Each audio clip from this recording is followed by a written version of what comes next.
In a world where chaos and uncertainty often seem to overwhelm every aspect of our lives, an illuminating guide emerges, offering a transformative shift in how we perceive reality. Lessons in Mental Science. In this captivating journey, author Fenwicke Holmes invites us to delve into the mysteries of conscious thought and the untapped power within our own minds. As we turn the pages, we come to realize that we are far more than passive spectators of fate. We are the architects of our own lives. Picture a universe where every thought ignites creation, where intention fuels the manifestation of our deepest desires. Holmes takes us on a path of self-discovery, revealing how mental science can serve as the light that guides us through the shadows. With his engaging and accessible style, Holmes blends profound insights with vivid, real-world examples, transforming each lesson into an experience that is not only educational, but deeply empowering. This text offers more than just knowledge. It is a call to action. It reminds us that we each possess the ability to shape our reality through the power of positive thinking and creative visualization.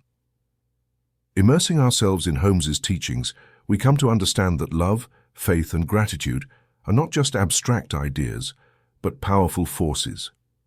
When harnessed correctly, they can unlock a wellspring of energy capable of dramatically altering the course of our lives. So, dear reader, prepare to embark on this remarkable journey. Let mental science open the doors to new perspectives and expand the boundaries of your imagination. With each lesson, you will not only uncover who you are, but also glimpse the incredible potential of who you can become. Your path to fulfillment begins now. Are you ready to seize control of your destiny and take the first step toward a life of abundance and purpose? The adventure awaits. Onward. Chapter 1. Being or Immutable Life. We dwell in the presence of God, yet we do not recognize it. We are surrounded by mysteries that arise but elude us when we try to understand them. A worm transforms into a butterfly after a dream, an egg becomes a chick after being warmed in a drawer for 3 weeks, and flesh wounded by a bullet is meticulously restored by internal mechanisms. A nut, an egg, or a grain of sand harbors the enigma of existence. Deciphering one of them is to pierce the mystery of all. It is often regarded as a miracle or a deception when a person, through faith, manages to recover from a terminal illness, resolves a financial crisis by invoking God, or finds safety and direction in dangerous situations.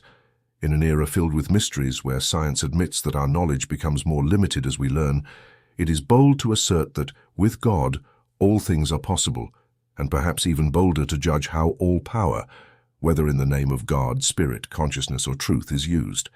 Any power that alleviates suffering and inspires the soul with renewed faith and hope can only be beneficial. The day will come when everyone will recognize this truth, and the greatest of commandments, "Hear, O Israel, the Lord our God, the Lord is one, and there is none other besides me." Then we will understand that strength, energy, and life emanate from a single source, and whoever alleviates the suffering of others with the forces at their disposal fulfills the will of the Heavenly Father. What wonders lie hidden in a nut, an egg, or a grain of sand? In the healing of a wound, in the successful treatment of cancer, or in the manifestation of success and glory through fervent faith, we can approach the causal mystery, even if it reveals more ignorance than knowledge. And although man may be astonished by his discoveries, he can maintain the hope of knowing something more than he can currently comprehend. Even in the simplicity of a nut, an egg, or a grain of sand, he can discern a connection that unites them, and perhaps himself, with the whole. There is no beauty in a nut. It is simple and rustic, and it seems that a botanist could create a much more refined one than that provided by nature. But he cannot. He can mix the chemical substances that compose it and give it the shape of a nut, but he cannot make it grow. There is something in the nut that he cannot imitate. There is something in it that he cannot remove through analysis. We call it the vital principle. Where shall we find in an egg the secret of the hen? Not a drop of blood nor the slightest shadow of a feather would be found inside the shell, and if by traversing it, it were that, where is it? What is it now? And if we had let it grow to become a body, then dissected the flesh and bones, we would never have discovered the mystery, dormant but awakened. Life cannot be dissected. The chemist dissolves the grain of sand and declares that he has solved the problem of the mineral kingdom and discovered its law by calling it chemical affinity. But what is chemical affinity? It is the name given to a force. The chemist does not know what this force is. He only knows what he has learned about it. He has learned something about it, but like the botanist and the biologist, he has not learned it completely. The discovery of the supreme fact of its nature or its law. However, he has done much for us in solving the riddle, for he has revealed intelligent activity, in fact, something within minerals. This opens them to the influence of the mind, and the vibrations sent to the will of the operator can magnetize them. What is this inner principle upon which the mind acts and which acts with the intelligence of the mind? It is something we can still say, it is, and we know how it is, but we do not know what it is. However, as it reveals intelligence, and intelligence is a characteristic of the mind, we can give it a new name: life. The most eminent scientists of today indicate that we inhabit a universe filled with intelligence, and the advanced researcher does not hesitate to assert that all of nature is alive. However, if we claim that our enigma is solved by the word life, what do we obtain? We obtain this. We have simplified the universe to one and discovered that it is in some way connected to us. But what exactly is life? It is curious that we live in a universe full of life, and yet do not know what life is. This is one of the paradoxes of nature, for we know life, and yet we do not understand it. But we know where we come from and where we are going, for life is all and plays the leading role, being its own authentic witness to its illusory existence, a subtle substance of the soul that always gives of itself, yet remains unchanged. The only thing we can affirm is that life exists, and its absence is merely what human beings call death. However, we can continue to investigate how it works and the law that governs or directs it, so that through our knowledge we can manage our bodies and our circumstances. Life is absolute or all. Probably the most significant discovery of the new science of life is that it is universally present. We no longer believe that life is found only in an entity here, in a lily, or there, in a dog. We find it everywhere, here in the stone and there in the star. There is ample evidence of life manifesting in inanimate nature, a life that, when we find it, we can only recognize its presence. We cannot say what it is, we can only say that it is. The great visionary Moses perceived the presence of this life in the burning bush. Within himself and in nature, he discovered something more than form and beauty. He found this something in nature that responded to something within himself, and in communion with it, he asked, "What is your name?" He could not define this presence, but it seemed to say, "I am that I am."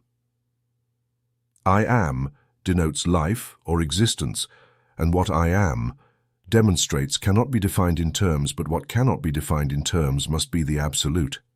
Life, then, is absolute. It is the whole. The whole is therefore found not only in nature and in man, but as nature and as man, and even more than nature and man. Everything we perceive is one and indivisible with it, for all is life. This life is what we call spirit. Spirit is thus life, mind, intelligence, all. Therefore, whatever it may be, or whoever or everyone can say, "I am." I am comes from the verb to be and denotes the fact of being. To be indicates what is independently of time or space. It is what was in the beginning, it is now, and it will always be. It is also not something outside of us. Rather, it is something within us that makes us be what we are. This spirit, or first cause within us, is that subtle substance of the soul that expresses and manifests as things. Therefore, the body is spirit. We see it as a body from the outside or objective perspective, but if we see it from the inside, it is spirit or being. Thus, all things are one in essence, for all are being, and being is all or absolute. However, being takes the form of soul or the form of thought, so that within the lily lies the eternal idea of the lily that always gives rise to a lily from a lily bulb, and a rose always gives rise to a rose. The example of a tree illustrates this interestingly. At one time, botanists assumed that the sap moved through the trunk and branches of a tree solely by capillary action, that is to say, by mechanical force. However, it is now known that a tree can die due to an injury, even if its pores are intact, which demonstrates that something more than mechanical action is required to explain it. In other words, an organized intelligence must exist within the tree to direct and sustain its life. When a shock or injury occurs, this intelligence withdraws, allowing the structure it had built for itself to decompose back into elemental substance. This elemental substance must be, by its nature, simply energy, disorganized thought. which is created by the creative mind as prepared material upon which the principle of soul can rely. Therefore, we have sufficient evidence to affirm that every living being in nature possesses a soul. We do not hesitate to say that the soul exists as the being of the tree, the principle of life, the thought form, the mind that acts as the idea of the tree within it, and takes its body as a tree. The soul of the tree, the soul of a lily, the soul of a bird, the soul of a human being, is what causes each thing to appear in its chosen form. The soul is the individualization of spirit and shares the nature of the total soul. It is the principle of life, and it is what we call being. When we refer to it as one or as the whole, we call it absolute or eternal being. It is eternal in essence, never aging from one era to another. Chapter 2, Becoming or the Changing Form. We live not only in a world of being, but also in a world of becoming. Being unfolds or transforms into manifestation. In being resides infinite possibility. In becoming, this possibility expresses itself in creation. The Creator has become what is created. Since spirit is all, it must be the substance of everything. There is nothing other than itself. In creating a universe, it must do so from the only material available, itself or being. Since being is also spirit, its activity is that of thought, and everything that spirit does, it does despite its unique essence. Spirit takes multiple expressions, the form through the mold or channel. Spirit is thinking, thinking is creating, creation is eternal. Spirit eternally transforms into visible concrete substance, or we can say that spirit is the substance now taking form. The growth of a lily illustrates this well. Within the bulb resides the potential form of the lily. The vital principle or soul is hidden within the bulb. At each stage of the lily's growth, two facts are discernible. The lily has being or life. We can affirm about it that it is, in its being, imperturbable, tranquil, serene, unalterable. It has potential power and infinite calm, but in its growth it also acquires form and expresses beauty. Life, spirit, or being manifests in the form of the lily. Being manifests. Consider the lily, says the great master, God saw it so. Just as within the lily, in us and in all things, resides a great potential power, the power of being. As we move toward the destination of our becoming, the spirit expresses and manifests through us. This is how the universal can individualize itself. It is through the recognition of the nature of the self that we can understand the idea of the universal and connect with it. The expansion of consciousness must inevitably follow the path of truth. We must rise to the glory of this truth. The human being is individualized spirit in self-awareness. God is in a glory through each of us. We are like the wave rising within the bosom of the ocean. No matter how high it may elevate or agitate its crest, no matter the form it may take, no matter how peaceful or threatening it may be, no matter how it may conceive itself as separate from the rest, it continues to exist eternally in the womb of the sea. It continues to share the nature and power of its source. It remains connected to all other individuals. There can never be any real separation in spirit. And in the end, we must recognize in each other our other self. The poet understood the truth in these words. Whether time is slow or fast, the enemies, one by one, must gather in the end and understand. No matter how fate is played or who seems to triumph, we know that in the end we must love. Why not start now? Thus, if we recognize this, we are all children of the Most High, capable of doing anything, being everything, and enjoying all that the heart can desire. In practice, we simply need to recognize that we are immersed in the cosmic current of consciousness that is constantly manifesting in ever new and elevated forms of life, and then allow it to manifest for us. It is with this understanding that creation follows its course. We do not live in a world that has been made. We live in a world that is being created in a constantly evolving universe. Nothing in nature is static. Everything is in motion, change, and transition.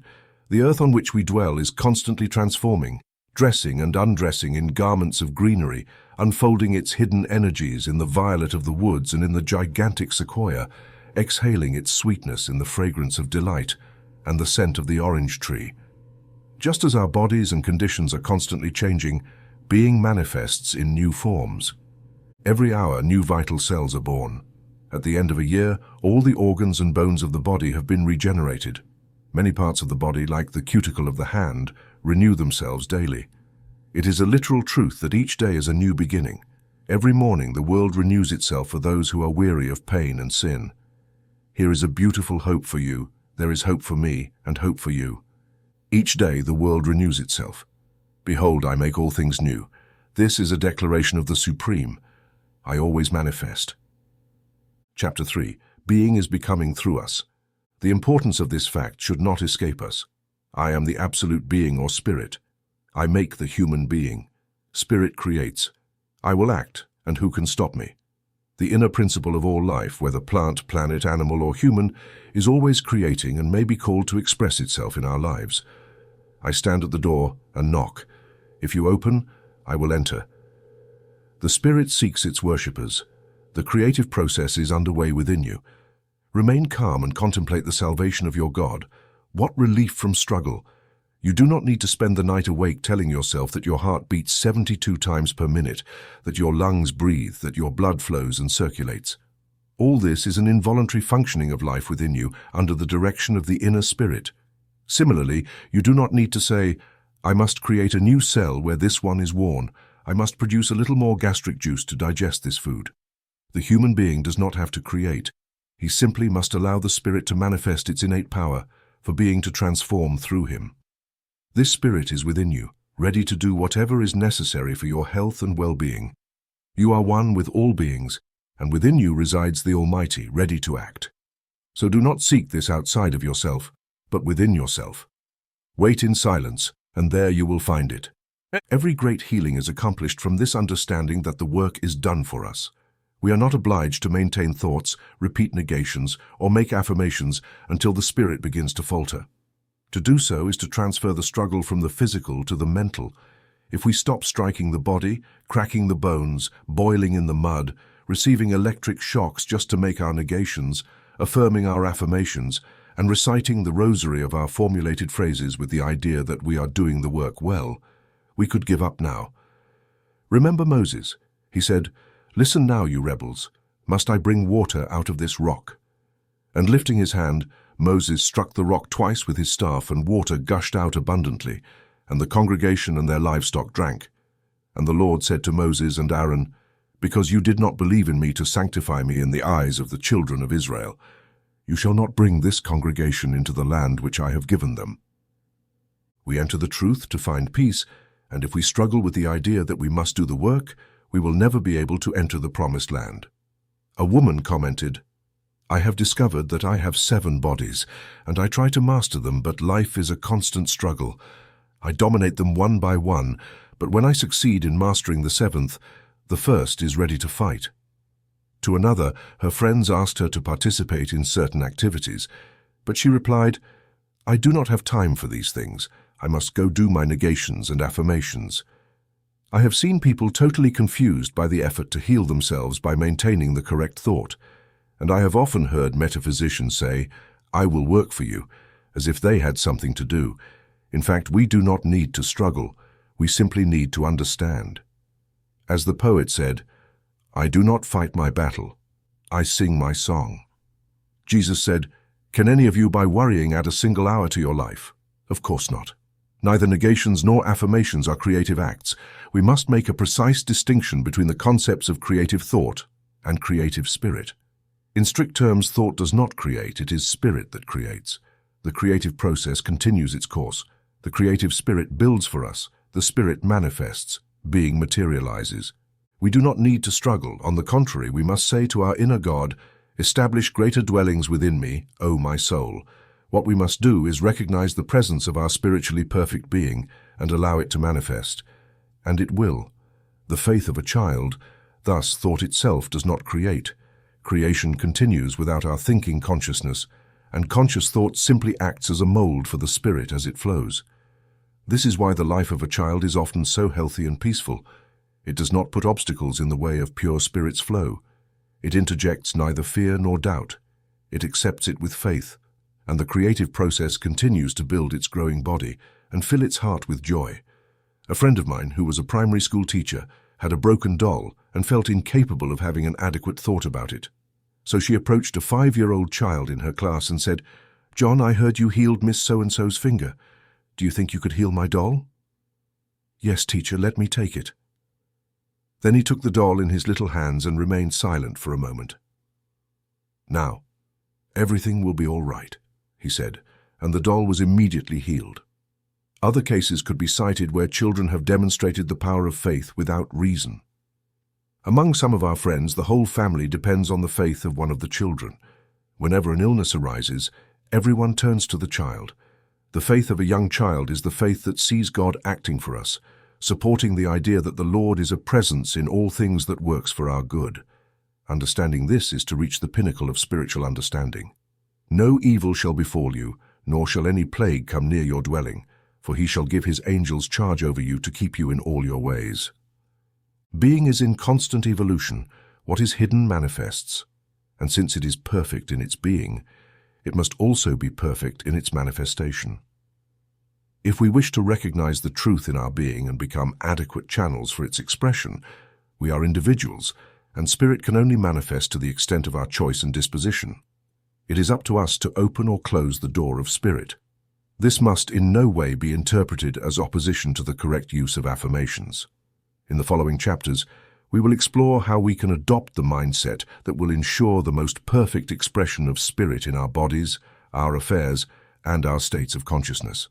Here we open our thought to the influx of spirit like faith, and rest in the serene security that all that the Father has is ours. We know that beneath us lie the foundations of the Almighty, and underneath us are the everlasting arms. The Lord is our light and our salvation. Whom shall we fear? The Lord is the strength of our life. Of whom or what shall we be afraid? Our Father is greater than we are. We will rest in the Lord and wait patiently in him. I will lift my eyes to the mountains, from whence comes my help. My help comes from the Lord, creator of heaven and earth. Now in response to the call of my soul, I say, "Come to me, all you who are weary and burdened, and I will give you rest." Father, I entrust my fate into your hands, and I know that you will fully and generously provide what I seek. Chapter 4. The Mental Universe. Why do we call things ideas? The first principle of life is this: I am, or being. All human knowledge begins here. It is not a matter of proof, but of intuition. I know that I exist, and if I do not know that I exist, I know nothing, for there is no one to know it. I also know that this self is an individual. I come to this conclusion by observing that the I am, that I know that I am, is different in many ways from those around me. Thus I know that I am a unique being, meaning that I have a life that I direct myself and of which I am aware. At the same time, I perceive that in some subtle way, this self is connected with all other selves and with all being, for being must be one. As mentioned earlier, since being is all, the life that manifests everywhere must be the life of the One. Therefore, I cannot avoid the fact, nor do I wish to, that everything I see around me is a manifestation of that being. One thing is how spirit incarnates as an individual entity, as we have seen in the case of the tree in chapter 1. We cannot also avoid the fact that spirit, being the substance of which everything is made, and the intelligence that configures it, can take any form of self-expression it desires. Therefore we can say of the tree the same thing we say of ourselves: it is an individual being. Finally, we can speak in general terms of the thing as an idea of the spirit, since spirit is spirit, and spirit acts through thought. Everything it produces must be a creation of thought and therefore an idea. It is true that this would be more than what we normally think of as an idea, since it acts with a defined intelligence. It would be more appropriate to say that the tree, for example, is the manifestation of the thought of God as a tree, and then it becomes the tree that God thinks, for that is how being expresses itself. It becomes what it thinks and thus creates. In the case of any form and life, we find that being does not manifest instantly, but rather through a certain internal process of growth. It ultimately unfolds its nature, following the line of the idea it has conceived. Therefore, the term idea is very useful in contemporary thought language, as it expresses two aspects of each thing. First, the presence of spirit within it, since spirit acts through ideas or concepts, that is, through thought. Secondly, the definition of thought, since every form must necessarily have a defined thought behind it, otherwise it would not manifest in any way. We can then think that everything in nature will incarnate itself in a defined idea as a defined being. When we learn to contemplate the world in this way, we enter a new and different life, for we no longer perceive nature as something lifeless, nor forms as something cold and colorless from matter, but we see and feel the vibrant presence of spirit, of life itself. Everything takes form and expresses itself. The flower becomes the eloquent voice of God, the sunset reveals its glory in brilliant colors, and the friendly stars are the lights that our Father places to illuminate our path. Everything we observe, whether it be the sea, the rock, the rippling tide, the singing cricket, or the roaring lion, manifests as the spirit embodying the idea of itself. We live in a universe of intelligence, a mental world where everything we savor, touch, read, see, or hear is an idea of being. All of this shows us how the human being can take control of the affairs of their life once they understand their own relationship with the cosmic order and their ability as an individual to direct their thoughts and the lesser intelligences that surround them. Therefore, we must devote our attention to studying the close relationship that exists between all beings and ideas. Unity in nature. I believe that nothing illustrates more completely the unity of creation and the uniqueness of spirit than the fact that each thing depends on others for its own manifestation. Take the tree, for example. Being individualizes itself in the idea of the tree. The tree is a distinct form of life and has an individual self. It is an entity with a separate existence, but see what it shares with the whole. It adopts a shape that fits its environment. If it finds itself in a valley where it has plenty of space, it confidently shows its proud head and extends its wide branches. If, on the other hand, it is born from a seed carelessly scattered by a powerful giant in a forest of giants, the young sprout modestly finds its way toward the light, until, over the centuries, it may become a king. If it is on the path of winds, the young oak roots itself deeply and courageously defies the strong gusts of wind with its sturdy branches. Moreover, the very color of a tree must, so to speak, be borrowed from the surrounding nature. Apparently, it has no color of its own, but it captures the sun's rays, absorbing some, reflecting others, and acquiring exactly the shade that corresponds to its particular idea. The idea of color does not reside completely in the tree itself, for it depends on the observer's mind to fully appreciate its beauty. This fact can be illustrated by a simple example. If I look at a tree, what do I see? Certainly vibrations in the ether. That is the name physical science gives to spirit. They pass like light through my eye, touch its surface, and cause another set of vibrations to pass through my eye and descend along the optic nerve to the brain center. This causes an explosion or vibration in the brain. As a result, I have a mental image or a subjective vision of a tree, and the rose that seems to be on the tree emits a particular vibration that I detect and say, "It is red." But this is not the red of the rose. It is the idea of red awakened by the vibration I perceive. Again, I say it has a smell. However, in reality, I perceive a vibration, and my mind interprets it as fragrance. I touch it and say it is cool, for the vibration I experience suggests the idea of coolness. Our own thought is necessary for the full meaning of things. Thus, I could continue to demonstrate that all nature and things are interconnected and depend on other people and things for their full perfection and expression. They cannot be appreciated without a mind that appreciates them. They have no warmth, coldness, sound, odor, color, or taste in themselves. These are terms we use to describe various levels of vibration that we interpret based on our own ideas. It is important to address this subject because all modern knowledge, such as Christian science, divine science, or New Thought, rightly bases its teachings on true scientific principles, recognizing that we live in a world of ideas. Physicists teach us that there is nothing in the physical world that exactly corresponds to the various colors, sounds, levels of heat and cold, flavors and odors of the natural world as we know it. Colors and other attributes are merely ideas, and the actual causes of these ideas are forms of vibration. Therefore, returning to the example of the tree, we find that the idea that manifests in the form of a tree is expressing itself through vibrations of different intensities, spreading in all directions, awakening in the minds of those who observe it the idea of color, fragrance, and beauty. And the self-tree is connected to all other selves and is never complete by itself. All nature is interconnected. In the same way, the cloud depends on the mist on the sea on the stream, and the rain on the cloud. Therefore, life always moves in the circle of Supreme Spirit. The source joins the stream in a continuous flow. The sky joins the sea in a long crimson glow. The mountains merge into the mist and, extending from above to below, project to the eyes as far as the farthest star and mingle in stardusty skies. The star reflects in the source, its spirit unites there, and thus flows the great round circle to unite the whole. It is love that weaves through things and minds in a long golden chain. On vast circles the link of love is cast, and everything becomes one again.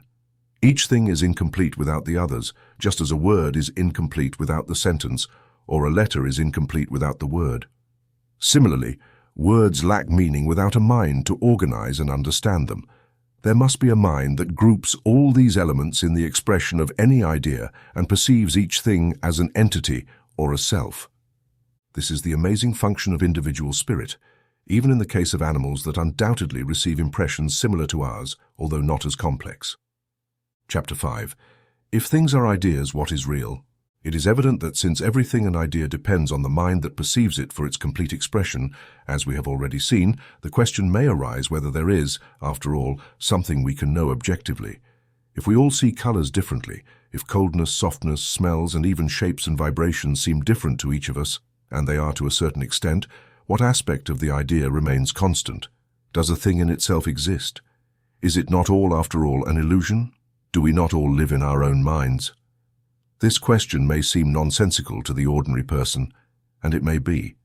However, the problem of reality has often puzzled the highest minds, leading them to wander in space, while the mind that judges everything at first glance has instinctively maintained what, in the light of current understanding of the universe, must be regarded as the truest path. But let's pose the question and answer it so that we can understand why we call things real and not illusions. We have already seen that being or spirit is the substance of everything, and in creation, we find being manifesting or expressing itself. Life would not exist if it could not act or create. Creation is the form that the thought of God takes, recognizing God or the inner principle of everything as a spirit coextensive with the infinite. We perceive that his unique method of action is mental, that is, through thought. Therefore, any expression that being may have is made through thought. However, we always find thought or expression in the form of vibration, which is why we know that thought is vibration, force, or energy. Furthermore, it is not entirely impossible that what we call being, spirit, or cosmic consciousness is in itself of the same nature as vibration. In other words, consciousness or vibration are both the substance of God and of the universe. If this is the case, then in the act of what we call creation, the only thing necessary would be to reduce the level of vibration to a chosen point for it to become what we call matter. The thought of the creative spirit would give form to this substance. In this case, we would have no problems regarding how the transition from spirit to thought or vibration occurs, as the two would be one. This would eliminate the question of illusions, since what we see, etc., would be the ultimate reality in itself, or God, in an individual form. In any case, vibration or thought is the substance of the visible universe, since the atom is simply a compound of energy. Therefore, matter is ultimately thought in form, and this form can only be recognized by spirit. Man is aware of what we call matter or physical substance through the activity of consciousness. In other words, the energy present in matter produces in our mind a series of psychic impacts that we translate into an interpretation of matter as sound, color, smell, etc. It is therefore a fact that the basis of matter is also the basis of consciousness, as both are being in the process of expression or vibration. Therefore, when I see something, I perceive the thought of the Creator and interpret it through my mind, which is similar to his. In other words, there is something real outside of my individualized consciousness, but I can only know it because it is related to my mind, as he and I are in one and the same thought. It is an idea or thought that attracts me. We can illustrate this principle with the case of a rose. Suppose I say, I see a rose, then I close my eyes and say, I no longer see the rose. The rose disappears from my view. If I reopen my eyes, the rose reappears. What appears and disappears? It is certainly the mental image or subjective vision of the rose that appears and disappears. Apparently, there remains something that is outside of my own conscious thought, something that does not appear and disappear so quickly, for there is the presence of something that has drawn my attention. My friends may see a rose in the same place at different times without my mentioning it to them. What is real? The question arises, what is real? The objective rose that stimulates attention, the corresponding subjective vision, both, or neither? The answer is not difficult in light of what we have already discussed. Things are thoughts, and the source is the spirit or consciousness. Here, thought has manifested in the form of a rose, but a thought is vibration, and a rose is too. So, on the objective side, we have the vibration and the form that my physical senses have captured and recorded. On the subjective side, there is the awakening in my consciousness of my idea of a rose. This idea has always been present, as it is part of absolute consciousness, but until the moment I saw the rose, my consciousness was, so to speak, asleep. At this point, the vibration of the objective rose is the thought that awakens a corresponding idea in my mind through the association of ideas. Therefore, I see the rose. The self that sees or knows the rose perceives it as a thought or an idea. There is no difficulty in understanding the process by which the external idea stimulates the internal idea when we realize that the rose, the self, and my subjective idea of a rose, which is the symbol that has appeared to me, also exist in consciousness. One and the same thing. Therefore, I recognize that the rose is not just my idea, but an idea or thought of the infinite that presents itself in a form that can be seen by all individual minds, and therefore has a separate entity from my own thought. It is recognizable to me because I am a thinker, and it is a thought. In this way, and because in the objective rose there is a persistence and stability that awaken in all who see it, the idea of a rose, I can distinguish between my simple fantasies or hallucinations and reality. There is in the rose a residue of something outside my ideas of color, smell, or sensation. It is the idea of infinity itself.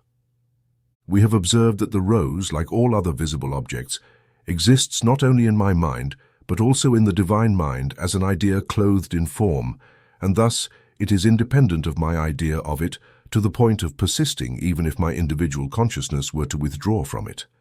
It is true that the full beauty and wonder of creation would never be realized without an individual mind that fills it with vibrant colors. However, its existence does not depend on that mind. It is even conceivable that the divine mind, which places it in space as a vibrating form, may perceive it similarly to us, not devoid of warmth, color, and sweetness, but rather as a beauty and fragrance more useful than we can conceive. And it remains until the spirit withdraws the thought. This is how we must consider the splendor of a sunset. The majestic course of the Nile and the brilliant comet will continue to exist just as they must have been before the arrival of human beings. They will remain that mystical wonder, magic, mountain and sea, created by the thought of one who feels above, who rejoices in the flower and the tree. Therefore, it is a mistake to speak of the common experiences of humanity as illusions and to assert that we live in a world of illusions. We do not live in a world of matter understood as that which is independent of consciousness. However, the objects that surround us are real objects, which are thoughts and essence. Calling them illusions implies assuming that we perceive something that does not actually exist at all. This is absurd because if nothing were real, then there would be nothing to capture our attention, and the simple fantasies of our daydreams would be as real as our perceptions of what common experience considers valuable. An imaginary dollar would be as valuable as a minted dollar, but we could not buy a pound of sugar with an imaginary dollar. To say that things are illusions is mental suicide because it invalidates all experiences, undermines the truth of the mind, declares that reason is unreliable, and that we cannot depend on its conclusions. Then, everything that reason asserts would also not be reliable, and the statement that we live in a world of illusions would in itself be an illusion. The doctrine of illusions leads us more quickly down the path of pure madness than anything else I know. On the other hand, to assert that things are thoughts in form and that as such they possess a reality is to live in a world filled with entities of common sense and living, vital and real ideas. Things are thoughts or ideals, and they are real because in their essence and nature, they are part of consciousness. The control of life through thoughts and ideas must not be overlooked in this study. Its purpose is to lead us to a fuller understanding of our relationship with the universe and the power we can exert over things that are ideas. Behind everything we see lies the thought or spirit that created it. On the subjective side of life, I am united with the eternal thinker and share, to a certain extent, his consciousness of all. This is why I can understand what I see, because I am connected to the one who created them, and deep within my mystical being resides the spirit that can know and interpret everything. Furthermore, through this relationship I can manifest the things I wish to see change or come to fruition, but I can place my own ideas into the unique mind, and the creative principle will act upon them. Thus I control through my subjective relationship with the whole what I choose to do through my objective faculties that confer my individuality. Therefore, let us affirm for ourselves this truth. I live in a world where everything is thought in form. It is the idea of the Spirit, and in everything breathes the presence of the living God. I have my being in this conscious whole, and I share its nature and life. I understand it, and it understands me. I accept its gifts and dare to ask it for all that my heart may desire. I feel the immensity of its nature and the reality of its being. For if it were less than a person, it could not express the ideas that fill me with wonder and mystery in life. I admire the beauty of its nature reflected in the colors of the things I see, its majesty in the mountains, its harmony in the song of the streams and birds, its tenderness in the love of all that mates and mothers. All these things are its ideas, and the mystery of this nature that generates them is truly astounding. It is similar to me, for we can understand each other's ideas. Therefore I trust its power to act, and the love that drives it to meet my needs, as well as to guide me through challenges. God of life, keep silence, for I, your Father, dwell deep within your being. Be still, and allow my voice to guide your heart. May my word direct your actions. Oh, rest in calm until my thought dominates your will. Chapter 6. Personal and Impersonal Spirit. Everything in nature resonates with the presence of being that manifests in the blooming bush, the butterfly in flight, the radiant sunrise over the tumultuous river. Each thing is being clothed in its own ideas. It is the thought of God expressed in the language of form and beauty, supported by the presence of the Spirit incarnated in it. Everything we perceive can be regarded as being in the truest sense of the term, not certainly with a developed self-consciousness as in human life, but still experiencing some form of sensation and emotion, a real entity fulfilling a defined purpose for which it manifests as an entity. We cannot avoid recognizing the fact that being manifests as being in every individual thing and in every person, since all is one. Therefore, this one must be present in every individual thing. The distinction between persons and things largely blurs in light of the totality of being and becomes a simple difference in the type, purpose, or level of self-consciousness of the various forms, whether they are plants, animals, or human beings. This understanding should render the universe very personal to us and eliminate the fear we may have felt regarding the so-called impersonal forces of nature.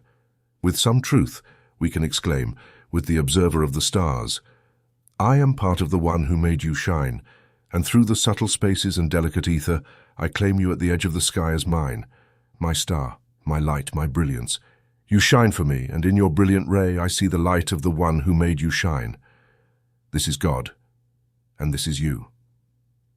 Songs of Silence by the author. We then observe being manifesting everywhere as a personal spirit with emotional life and powers of self-direction. At the same time, we must draw a clear distinction between the personal and impersonal activity of the spirit to avoid falling into the old errors of thought, where we would be in constant conflict with a will and spirit contrary to our own. Therefore, it is essential for us to study the other aspect of the spirit, the impersonal, and we cannot find a better illustration than by observing the individual himself. The personal spirit of the individual. Each of us possesses a spirit that operates in two ways, one personal and the other impersonal. We are familiar with the personal spirit. It is the spirit that chooses, reasons and desires, selects the objects of its desires, formulates plans and goals, conceptualizes ideas, and commits to realizing them. In the individual, this aspect of the spirit is commonly referred to as the objective, while the impersonal side of the spirit is qualified as subjective. The objective spirit, as we know it in the individual, is largely the aspect of the spirit that develops to interact with an objective environment. When the baby is born, its spirit tends to be primarily subjective, that is, it acts without conscious thought or choice. But as the child begins to react to its environment, it must develop an individualized spirit to face the demands of life. This develops as the child learns that crying brings food, that a shout provides a toy, and that saying Papa brings him anything. He begins to develop a spirit.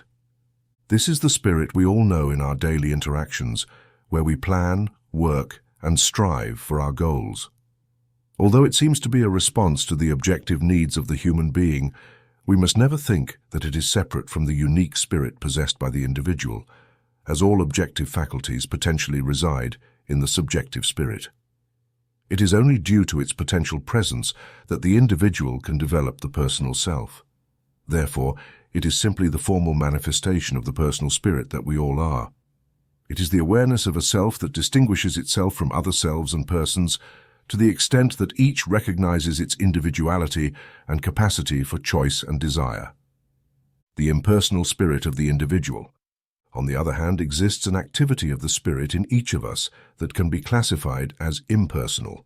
It manifests in the unconscious processes that regulate breathing, blood circulation, the generation of new vital cells, and the elimination of old ones, which is automatically expelled through the pores of the skin, the kidneys, among other processes.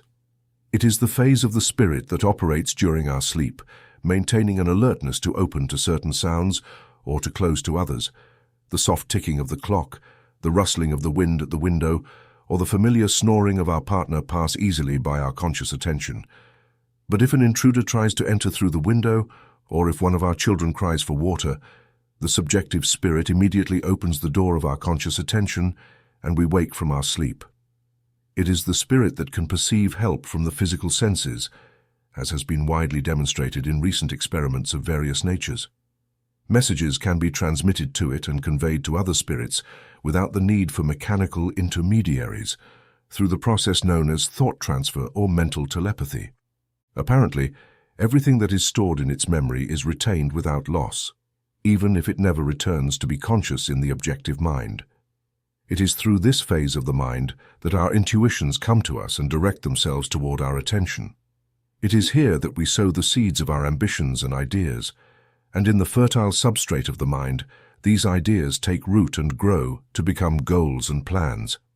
Thus, the genius in search of expression in beautiful forms dreams in the silence of the inner mind, and eventually, the perfected idea emerges in the glory of sculpted form. Everything that falls into the fertile ground of this mind is destined to bear fruits of some kind, for it works tirelessly to think for us the solutions to our uncertainties, showing the best path to follow while acting as both master and servant. It is significant that it is the mind that takes care of all growth, whether in the flourishing of genius, the development of a complete goal, or the regeneration of the body through the creation of new cells. Without a doubt, there is here sufficient evidence to indicate the infinite and eternal heritage of the mind that we harbor within us. What mind is it that never forgets, that creates from the raw material of the invisible, the noblest that has emerged through human ingenuity, that loves to the threshold of the grave and beyond, that builds and shapes the constantly growing human structure? These are the attributes of a superior intelligence, not terrestrial but celestial. As mentioned in previous chapters, we have perceived in the same nature the same creative intelligence in full operation. It is the impersonal activity of universal mind. The impersonal mind acts only on the ideas given to it. But why do we call it impersonal? We call it impersonal because it is not the phase of the mind that chooses what should occur. The personal mind is the one that chooses what will happen, and then transmits its instructions to the impersonal mind to execute. In the case of a hypnotized person, this is eloquently illustrated. In that state, the subject loses awareness of their own personality and adopts the personality of the hypnotist. Instead of selecting ideas for themselves, they accept any idea presented to them and act accordingly. If told they are a great singer, they will try to sing. If told they are a great sculptor, they will attempt to shape and sculpt. If told they must take out their watch and wind it the next day at 12:01, they will take this idea and, to their own surprise, the next day, The impersonal mind will execute the implanted idea and wind their watch in public or wherever they are. The universal impersonal, nevertheless, it is erroneous to conceive of a personal mind as separate from the impersonal, for the personal can only rise to individuality from the impersonal. Imagining the personal as independent from the impersonal would lead us to attempt to accomplish things solely through will and human force. Moreover, it would lead us to a universe with multiple minds, the mind of God and one of ours, which would result in eternal conflicts of purpose and the confusion that follows. We must also not conceive of an impersonal mind as independent from a personal one, for this would lead to assuming that the universe is simply a mechanical force, which would result in materialism, atheism, and ignorance. Behind all personal expressions of life, there must exist something from which they emanate, and since being, by its own nature of being what it is, must be one, the impersonal life of each individual must share this being or this life, and the personal life of each of us must eternally rest in the sole source of all, personalizing the universal impersonal. The famous talking horses are a fascinating phenomenon. We can find illustrative examples of the direct connection between individual forms of life and the universal in plants, animals, and human beings. However, I believe that science has never had such astounding proof of what metaphysics has long taught as that which we can find in the trained horses of Elberfeld. I must admit that I cannot speak of them without feeling a shiver, like that which one feels only before a great mystery.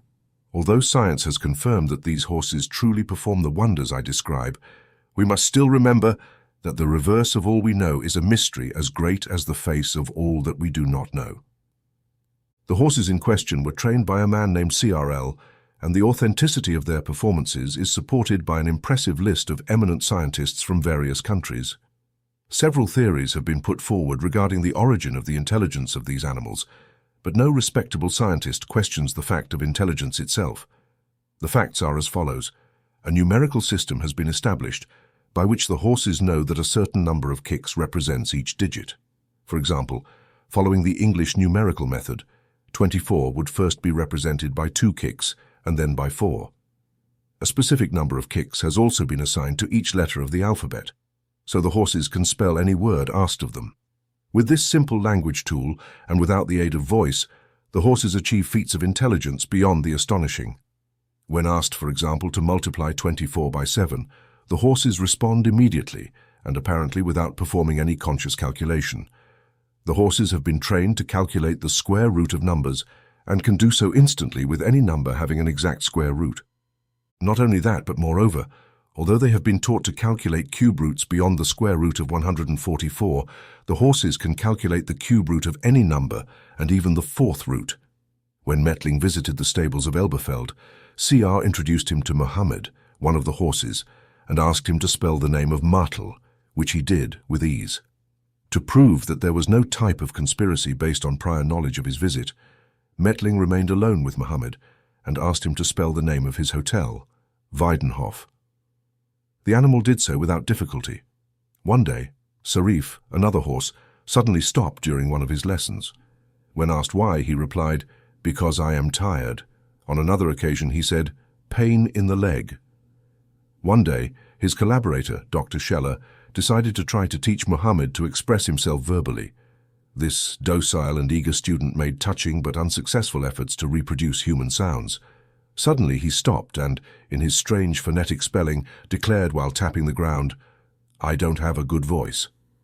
Noticing that he did not open his mouth, they tried to make him understand, using examples of a dog, drawings, and other methods, that to speak it is necessary to separate the jaws.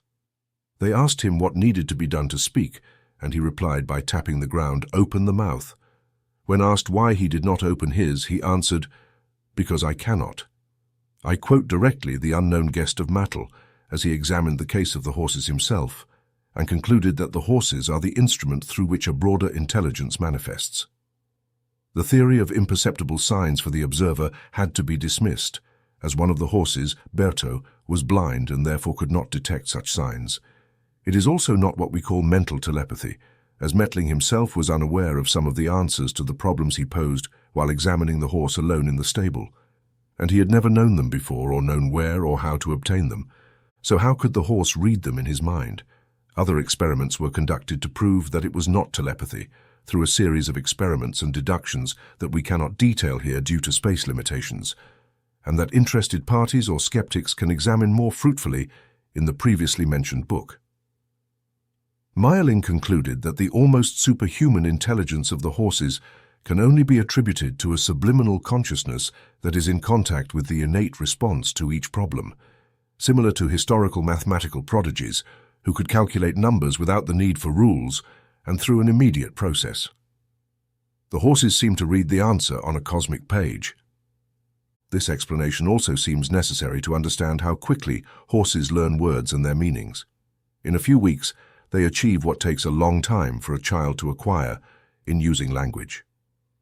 Merrill concludes that we must attribute to the horse an intelligence superior to that of ordinary human faculties, or recognize that there exists in the horse, and probably in all living things on this earth, a psychic power similar to that which is hidden under the veil of our reason, and which, as we understand it, astonishes, surpasses, and increasingly dominates our reason. This psychic power, which we will likely one day recognize as the genius of the universe itself, seems to be omniscient, omnipresent, and omnipotent. It has an answer to every question, and perhaps a solution to every problem when it chooses to communicate with us or allows us to access it.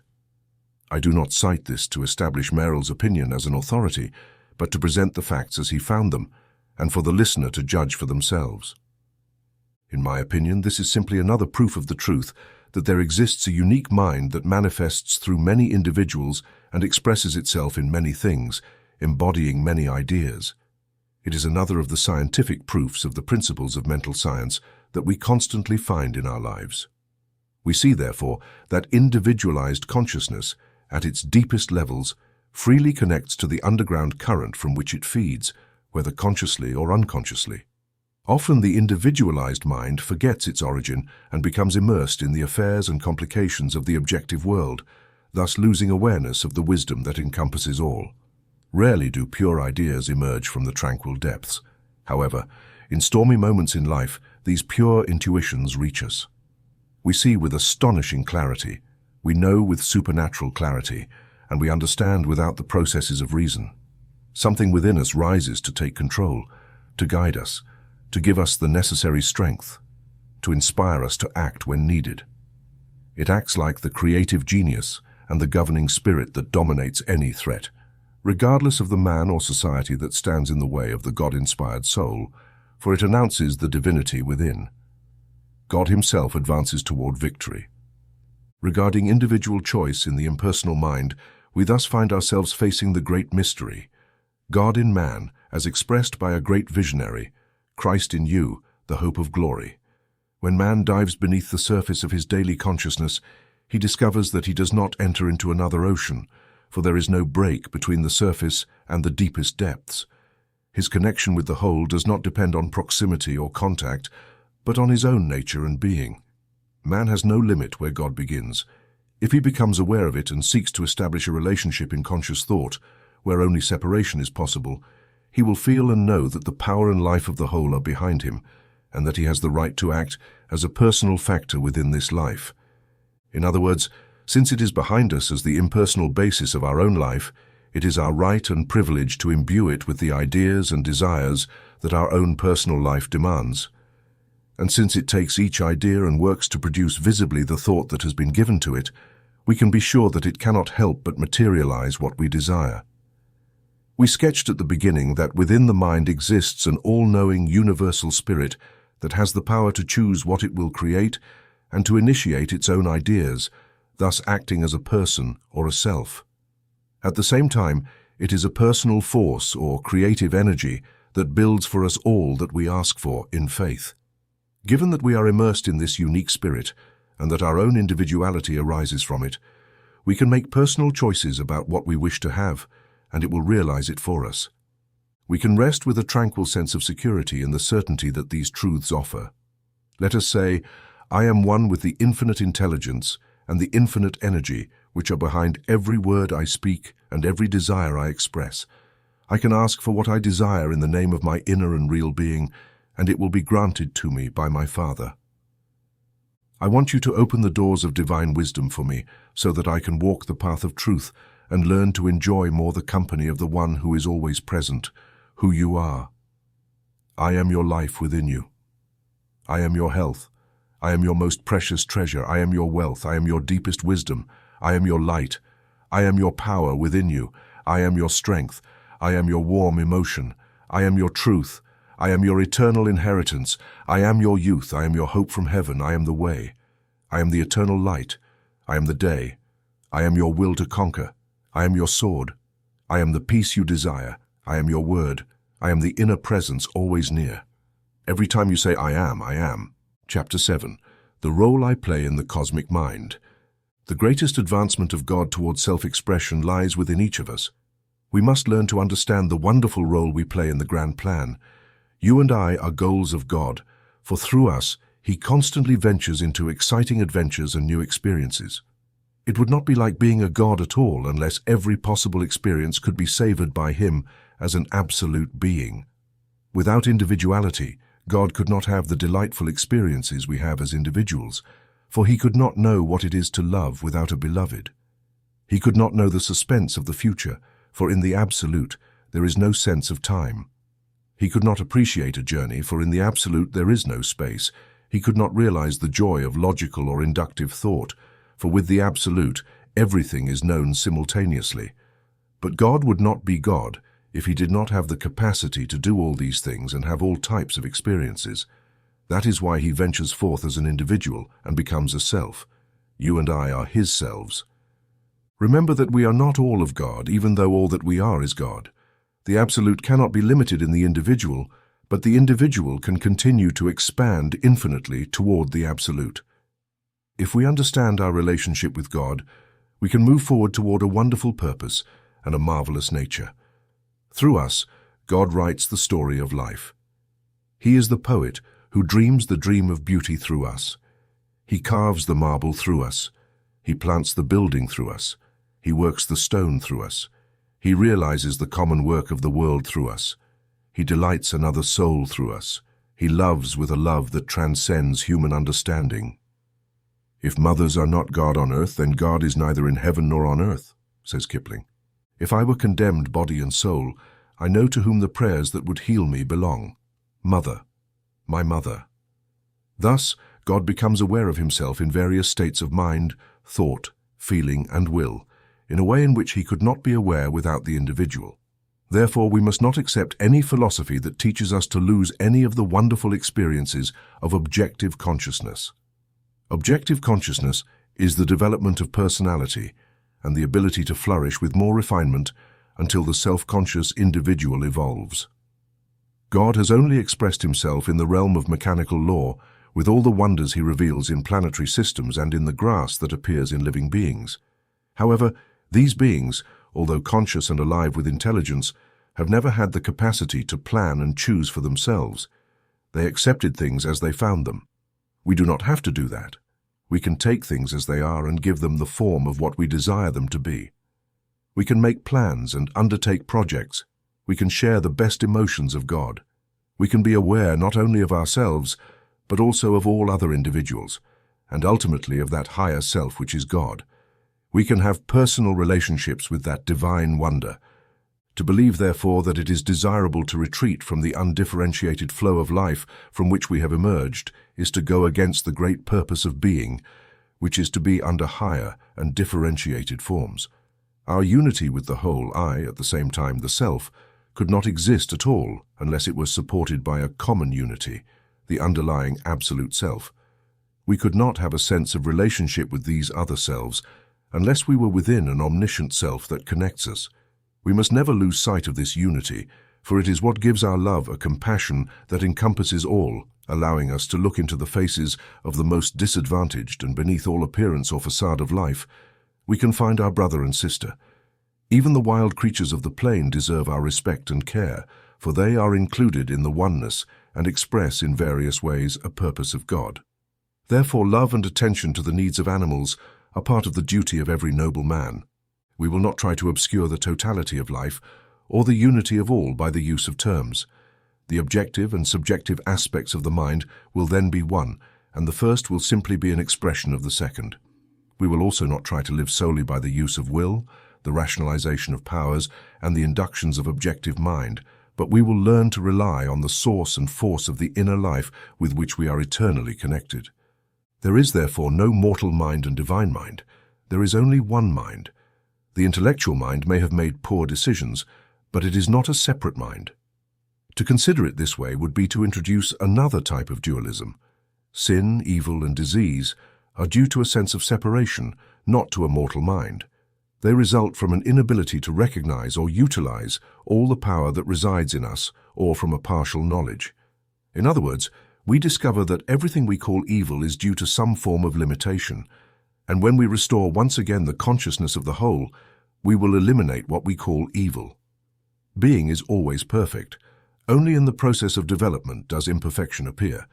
Imperfection does not take its source in being or in the first cause, but in the thought pattern. As the individual raises his self-consciousness with the power of conscious selection, he can think in any direction, forward or backward, simply because he enjoys the pleasure of assembling the parts into unity. He has the power to combine elements incorrectly, correctly, or to leave some aside. When he does so, problems arise. Then he has the challenge of correcting this and reorienting again. Therefore, let us always keep in mind the essential nature of the unique being and our own relationship with it, and let us not fear any matter or problem whatsoever. We are founded on the Rock of Ages. Since we are connected with the eternal, powerful, and creative mind, we must understand that when we choose, it is also His choice, for He has become in us with that purpose. However, since He has granted us individuality to choose what we desire, He must also manifest or create what we choose. Otherwise, we would not have true choice. So, if we choose recklessly or without knowledge of all the factors at play, we must not despair or blame God. The only evil is the lack of completeness, and it is not really an evil, for evil disappears completely when we learn all the truth and apply it. This should explain to us how the experience of evil can exist, and yet there is no moral fault in God. As an absolute being, He does not experience evil, for He has never any sense of partiality. His perception is always of wholeness. He knows all factors and never thinks in relative terms. Therefore, since God could not be all without sharing all human experience, suffering resides solely in the individual. It is not present in God as consuming experience, for in absolute being there is never a partial choice. God chooses in full knowledge of all factors the pain.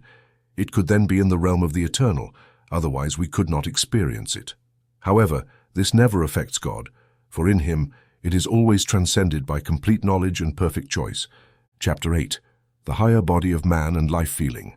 We have demonstrated that the entire complete cycle of being and its manifestation, from the nearest star to the farthest and beyond, is spirit. Everything originates in the spirit. All things are thoughts. Each form is an idea, and all substance is mental. Even what we call spiritual things can only be a thought in a more subtle form, and spiritual people are those whose thoughts are purer, more refined, and more divine.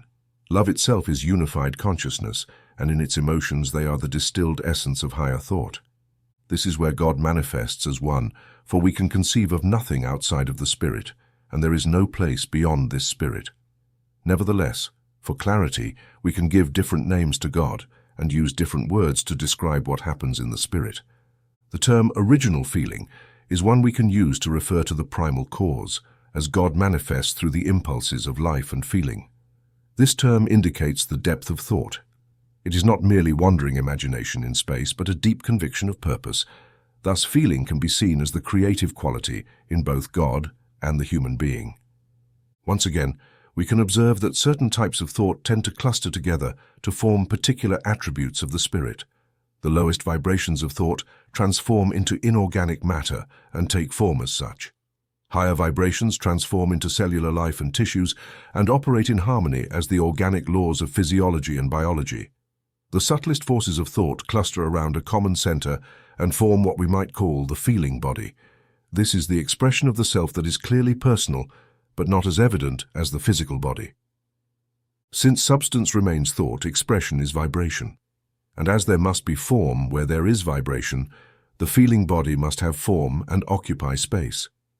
In some way, we can truly find the presence of such a feeling body in each of us, and if so, what its natural scope and purpose are. Given that we are so accustomed to assessing our universe from the perspective of what we can see, touch, and measure with physical instruments, it is difficult for us to understand how much of our objective world is invisible to us. However, we are surrounded by countless forms of life and matter that we cannot perceive with our common senses. As Flammarion stated, between the last auditory sensation perceived by our ears at 36,850 vibrations per second and the first visual sensation perceived by our eyes at 400 trillion vibrations per second, we perceive nothing. There exists an immense interval to which none of our senses connect us. We can clearly observe that there are forms around us of which we are absolutely unaware, and given that there are people with visual capacities that go beyond the physical perception of the eye, it is not surprising that they often detect these forms. In fact, throughout history, individuals with these abilities have often been called clairvoyants, meaning capable of seeing without the use of the physical eye. They have claimed to see a more subtle body surrounding other individuals, sometimes called an aura, represented in art by the halo surrounding the heads of saints. In Spanish art, it is often depicted in a triangular form, while in other artistic forms, it may be oval or represented by a halo surrounding the head. Recently, science has made it possible for anyone interested to explore these phenomena, especially with the use of photographic plates. It is now possible to photograph the delicate vibrations or the etheric fluid that emanates from us all. As Mettling-Renach stated, he was the first to discover that sensitive people could see emanations in the dark. After conducting experiments, he noticed that their power varied according to the emotions and mental state of the subjects. He discovered it was bluish on the right side and yellowish on the left side. Thus, the power of this fluid varies with the emotions and mental state of the subject. This is consistent with the fact that everything originates in the spirit, and that this feeling body is simply the way in which the higher consciousness of the individual manifests. We can also add that this feeling body is profoundly influenced by the thoughts and actions of others. For example, in one experiment, a very sensitive person was asked to dip their hand in a glass of water and then withdraw it to another part of the room. A pin was then introduced into the water, and not only did they become aware of it, but they also felt pain, as if the pin had been stabbed into their physical body. In another case, they placed a photographic plate on the radiation of the etheric fluid emanating from a subject, and scratches appeared on their hands that were shown in the photograph. The subject immediately burst into tears, and the scratches were clearly visible on their own hands. My intention is not to debate here how many bodies an individual may have, that is to say, the different types of vibrations, but simply to show how life-feeling manifests in our experience. Therefore, we do not try to distinguish between aura, etheric fluid, etc. Life-feeling is not limited to the physical body as we commonly see it. This can be demonstrated by a simpler experiment. Many sensitive people will show pain if a pin is stuck into the confluence of the wave vibrations of the body, about half an inch or an inch and a half beyond the surface. My intention in presenting these illustrations, which could be further expanded, is to highlight a fundamental fact in mental science. Intelligence, spirit, thought, and therefore feeling are not limited to physical organs in the conventional sense. It is very possible, in fact, that our future research will convince us that the self operates through even more subtle instruments than we have detected so far, and that it is not restricted to our immediate environment. However, for the moment, this will take us far enough. We are housed in an amazing body, finely attuned to our environment. This body, both in the physical framework and on a more subtle plane, is imbued with an emotional or feeling consciousness. This consciousness generally exists independently of the physical structure and nerve centers. It uses them, acts through them, and reacts to them, but it nevertheless remains independent of them. It is possible to see without eyes, to hear without ears, and to feel without physical contact. It is important to mention two other characteristics of this feeling consciousness. First, it serves as a means by which the conscious mind acts upon the physical structure. It lies, so to speak, between the conscious or objective mind and the physical body, as well as its environment. Everything we wish to achieve on the physical plane must be accomplished through this feeling consciousness, We provide it with our instructions, and it executes them. Secondly, feeling consciousness is impersonal. It initiates no movement in the body or in thought. It takes every impression given to it and reports it or causes the body to react to it. If an individual's hand is scratched on a photographic plate, this consciousness feels it and records it in the body and in the mind. As Mettling indicated, this consciousness varies according to the emotions and the state of the individual concerned. Consequently, we have again confirmed that this is a form of the creative activity of the mind and that, in reality, it is the mind functioning impersonally. Life feeling is affected by thought. We are now ready to understand how this intermediary operates in the affairs of our lives and in the very destiny of our souls. We have discovered that the feeling body or consciousness is very sensitive to any type of mental influence. It is open to thought that comes from any direction, whether from the outside or the inside. These thoughts fall like seeds into fertile soil, and as this consciousness has no will of its own but only a creative instinct, it takes any thought and works on it. Throughout our lives, these seeds continue to fall, and those who are unaware of these laws are constantly exposed to invisible and unknown influences from the outside. We are quickly contaminated by the fear that surrounds us. We react strangely to the moods of others, and we are easily impressionable.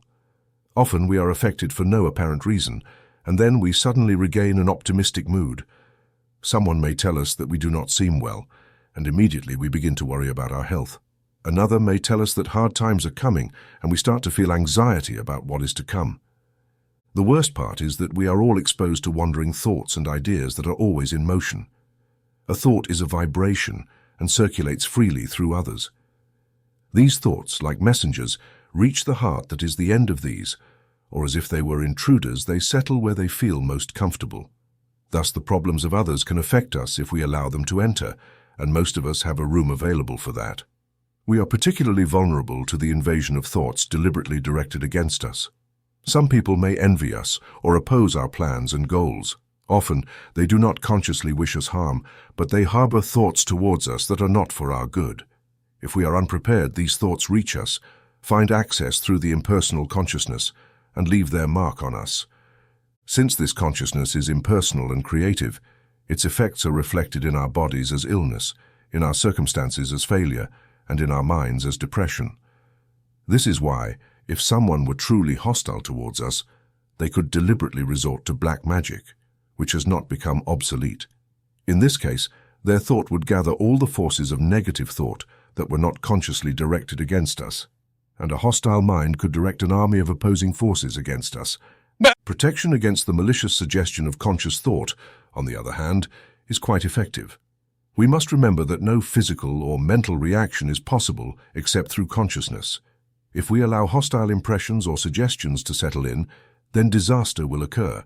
However, if we insist that no influence will affect us except through our own conscious choice, then consciousness will not capture wandering thoughts. We are like a radio receiver. We only tune into the messages with which our instrument is attuned. In this way, we can guarantee complete protection against the most malevolent influences, by the simple act of declaring that we will not allow such thoughts to come from any direction. In some cases, it is even a good strategy to ridicule the power of such thoughts. When we feel that mental pressure is being exerted on us, as Judge Troward said, we should mentally face it and say, "Cook-a-doodle-doo." This is not bad advice. We should all remember from time to time that we are surrounded by an impenetrable barrier through which no negative thought can penetrate. We are evolving in a more subtle world than we have assumed, and it is appropriate that we know the invisible forces of evil just enough, and no more, to declare our protection against them. No evil shall touch me, for I have made the Most High my dwelling. Often we encounter strong-minded individuals who, unwittingly, use harmful mental influences and wish for us to do their will and accept their dictates. Not only do they cause their thought to act on our receptive consciousness to act as suggestion, but they also emit real force. The etheric fluid we discussed earlier is a subtle form of energy that likely emanates from many people and directly impacts our bodies. Unless we protect ourselves, this force can be captured in photographs. It is powerful enough to move a lever, cause a copper needle to vibrate, or make a watch function inside a sealed glass container. It is also strong enough to move a 100 kilograms table or magnetize minerals. Many healers use it in the treatment of their patients, usually exhausting their own energies while doing so.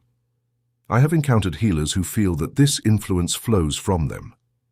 As allies, I have also known others who, in the process of healing, send this current in an enveloping movement, emanating from them to the patient and then back to themselves. One can imagine the intensity directly in the fingers. Those who turn to these notably magnetic individuals in history, such as Julius Caesar, Napoleon, Washington, and others among our great pioneers, are surrounded by complete atmospheres charged with this psychic energy, and places can be influenced by the presence of a powerful individual. Therefore, it is important that from time to time we examine our own consciousness to assess the extent to which we are influenced by the opinions, prejudices, desires, and oppositions of others, and to counterbalance any such influence by directing our own forces calmly. In the case of diseases like cancer and some others, advanced doctors use powerful electric waves to dissolve the vibrations emanating from bright colors in the affected organ. Shouldn't we do the same to protect ourselves against the attacks of personal magnetism that, consciously or unconsciously, are directed at us? If we cannot do it in another way, we must avoid contact with those whose dominant minds subjugate our own will and turn us into puppets that respond to their desires. This is especially relevant in the case of those who claim to be the guides of our religious destiny and who assert that they know the only path by which our souls can ascend to heaven. The religious doctrine that preaches "only my way leads to heaven" is nothing but another form of limiting and restricting the splendid freedom of the soul. Thus, wherever men seek to enslave us, we must rise up and assert the immortal heritage of our birth, our will to seek our own good. We can say, "Lord, I prefer my own way to hell. If the choice is not mine, let no man enslave my soul." Thus, each of us chooses our own path to our destiny. Chapter 9. The Emotional Self and the Causes of Disease. We have understood that the body we call physical is only a part of the human organism. There exists a field of vibration around and within each of us that is closely linked to the body and that transmits and receives influences not only through physical contact, but also through the more useful agency of thought and feeling. This wider body has a defined shape in the sense that it occupies space, but this shape changes and modifies continuously. The entire organism, which includes this field, is conscious, meaning it has intelligence. It is open to the impressions that constantly make an impact on it and communicates them faithfully to the conscious self. However, it is important to remember that this consciousness is an impersonal activity of the mind. It does not think like the conscious self. It does not generate ideas by itself. It simply receives and transmits impressions. This neutral field of consciousness is a blessing or a curse depending on how we use it. If we are aware of the influences around us and consciously control them, then we can direct our lives and avoid the invasion of false thoughts and negative suggestions. In this case, this neutral consciousness acts as our silent companion and works in collaboration with our conscious decisions, building and maintaining the body and the organism in general without our needing to think about it constantly. On the other hand, if we are ignorant or negligent regarding the influences that affect us, we are constantly open to the invasion of disease, misfortune, poverty, and other negative thoughts and suggestions. The neutral consciousness takes the impressions presented to it and transmits them as working patterns at the cellular level, which can lead to health problems and other challenges in life.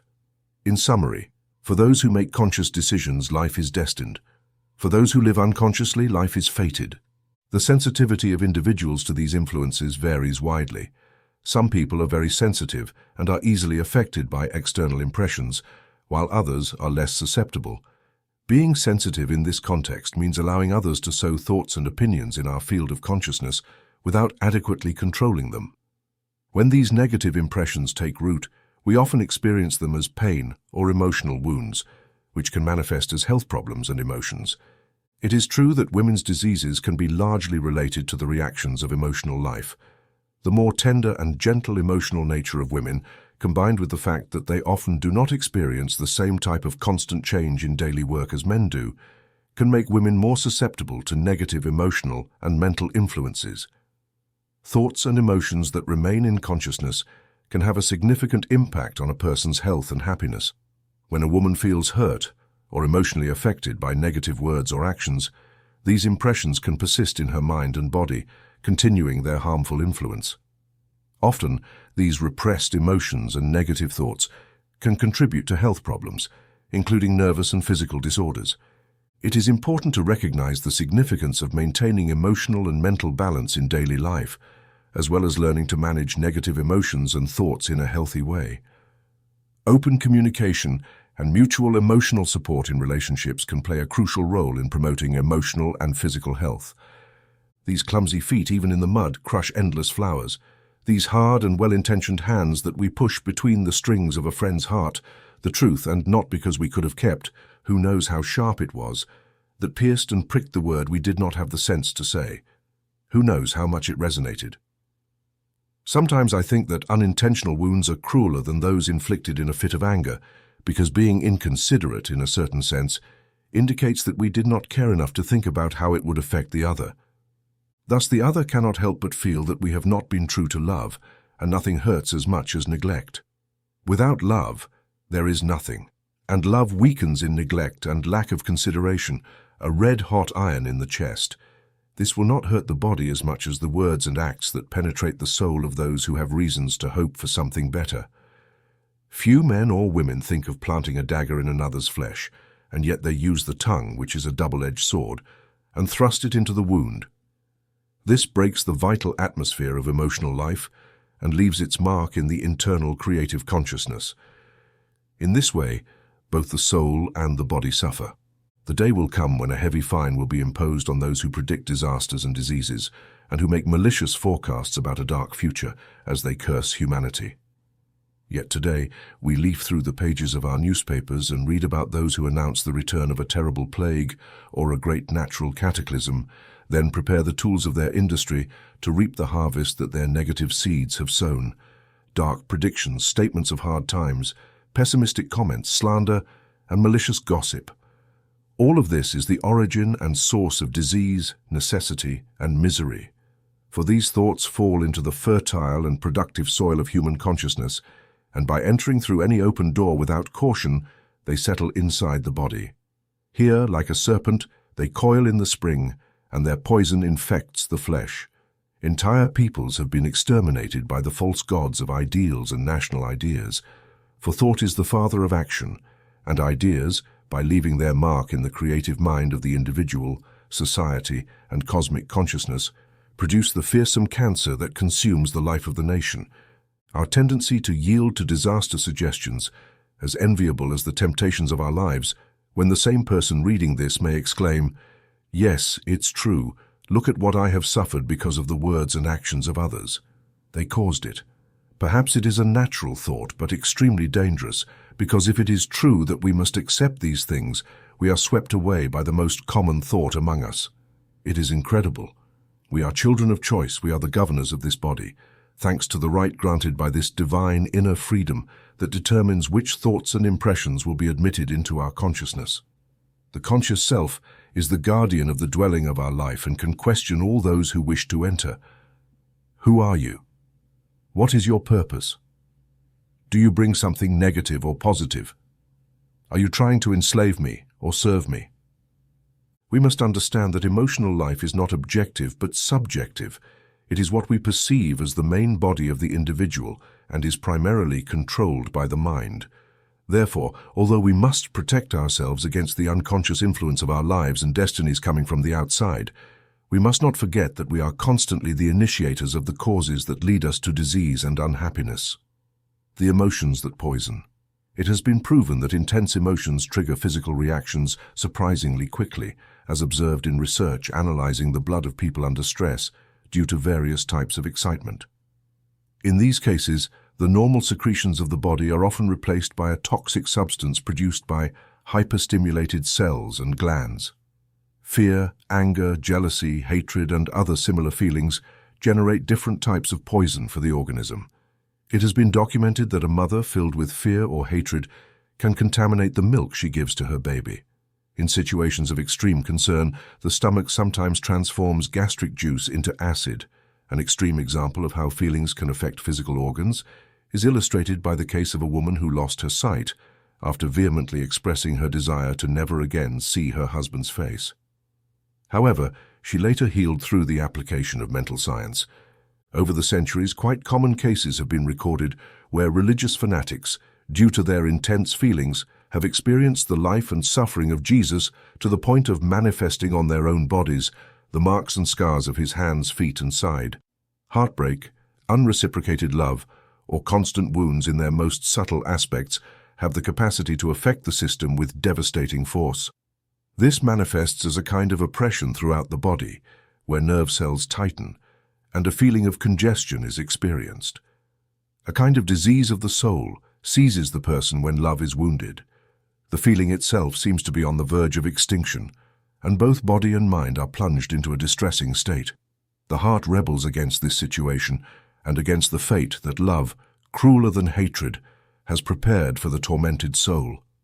At this stage, only the mystery of truth can soothe the broken heart and restore lost trust and hope. This is a matter of great magnitude, for it involves a confrontation between life and death, between faith and bitter loss. It is necessary to seek a change in self-interest. There must be something that alters the mental state. Serving others in difficult life situations can often soothe a mind burdened by sadness. Sympathy for those who need our help can be of great assistance. However, for those who understand the law, more energetic measures are required. It is better to confront reality once and for all. Nothing comes to us without something within us attracting it. We may not have attracted it consciously, but here is the person who caused us this deep wound. Is this really our partner? If not, then it is better to end the relationship. If so, neither time nor circumstances can separate us forever. The vast horizons of time have enough breadth to realize all plans and goals, and no heart will immediately find its full life. Let us firmly assert that we are the guardians of our own good, and that we alone attract good to ourselves. We will then be ready to act boldly, asking the law for the best life has to offer. Once we have formulated the perfect concept, let us cling to it through all the vicissitudes of changing times, and eventually the power of creative thought, through conscious choice, will attract the best of love to us, even if at this moment it seems out of reach. At some point the clouds will disperse, and I will behold the face of God through the cracks. We have observed that what we commonly call psychic nature exposes us to both health and disease. Indeed, emotional life, which can be influenced by disease, is also open to being influenced by good health and well-being. In our practice as healers, we often discover that the patient does not necessarily suffer from a real physical disorder, such as cancer, tuberculosis, anemia, etc., but rather from the psychic counterpart of the disease. In other words, emotional life is affected, and the affected organ simply reacts to a lack of harmony in the residing consciousness. In these cases, we can achieve immediate healing by eliminating the cause of the thought. That would be an instantaneous healing. However, when the physical organ is already sick or damaged, recovery may be slower. This is due not so much to the difficulty of changing physical tissues, but to the difficulty of changing the patient's thought or consciousness. The body's cells are marked by the image of the disease, and we must restore the perfect concept before a physical change occurs. I have known cases of instant healings that occurred so rapidly that growths literally vanished from the body, and inflammations subsided so quickly that they caused momentary itching and warmth. In such cases, emotional life or consciousness was immediately affected.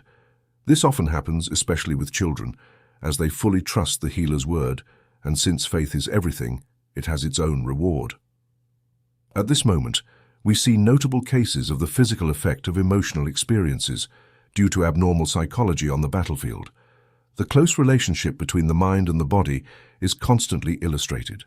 Take the example of men who lost their sight and hearing due to concussions or fears. In some cases, these same men regained their sight and hearing due to an opposing fear. For instance, when the hospital ship they were on sank, the need to see or hear to protect themselves from new danger was so intense that it stimulated creative activity, allowing them to reuse their eyes and ears. In such situations, fear acts as a powerful image of thought, having a lasting impact, and the organ immediately regains its capacity. Mental science has not seen the need to make a broad distinction between what is called functional illness and organic illness, as the same power controls and heals both. Illness is simply the manifestation of a mistaken thought that remains in consciousness until it creates a distortion. Health, on the other hand, is the correct manifestation, acting in the same way. However, sometimes a precise diagnosis can be helpful when the patient and the healer do not possess a high level of consciousness or faith. In these cases, the error of thought is successfully combated by a higher knowledge. Fear dissipates through better understanding, and the true concept of health is restored in the mind and in the affected organ. This is particularly true in psychoanalytic practice. At the same time, we should never feel ashamed of any illness, whether purely psychic or not. The mind is everything, from one extreme of the scale to the other, and faith and persistence can heal any disease. Everything is of a mental nature, as everything is mind, and organic problems are merely deeply ingrained habits of mistaken thoughts. Illness and health are also habits, as are the emotions of health and happiness. In this way, it is clear that our emotional or creative life is profoundly influenced by our thoughts, and being completely neutral, they continue to operate in the body according to the dominant idea. This is also true for health and happiness as well as for the opposite. Most people have healthy and hopeful thoughts. That is why we find more healthy individuals than sick ones, although almost everyone can be vulnerable to mistaken thoughts at some point or another. Pride in achievements, ambition, love, hope, and faith, along with the general desire for a decent life, largely occupy the mind of humanity and act as safeguards against false ideas and ideals of an inferior way of life. What occupies the most space in the mind will most influence destiny, whether high or low, good or bad. We move through the world, building our own heaven or hell. We rise or fall, prosper or languish, all through the choice of thoughts that flow daily into the throne room of our mind. In this place resides the Self, the Christ, the Master of life and happiness. He alone dictates the final decree. His word is law. The emotional life, this inner creative intelligence, is his servant and executes everything his will desires. This intelligence is infinitely rich in resources, as it is inherited from the ages and is in union with the eternal. It possesses transcendent powers and has the ability to choose what it desires to experience. The human being traverses the world, selecting which path they will take in their destiny, which mountain they will climb, and to what height their soul will rise, all through the choice of things that fill their mind, and in this way they direct their creative consciousness.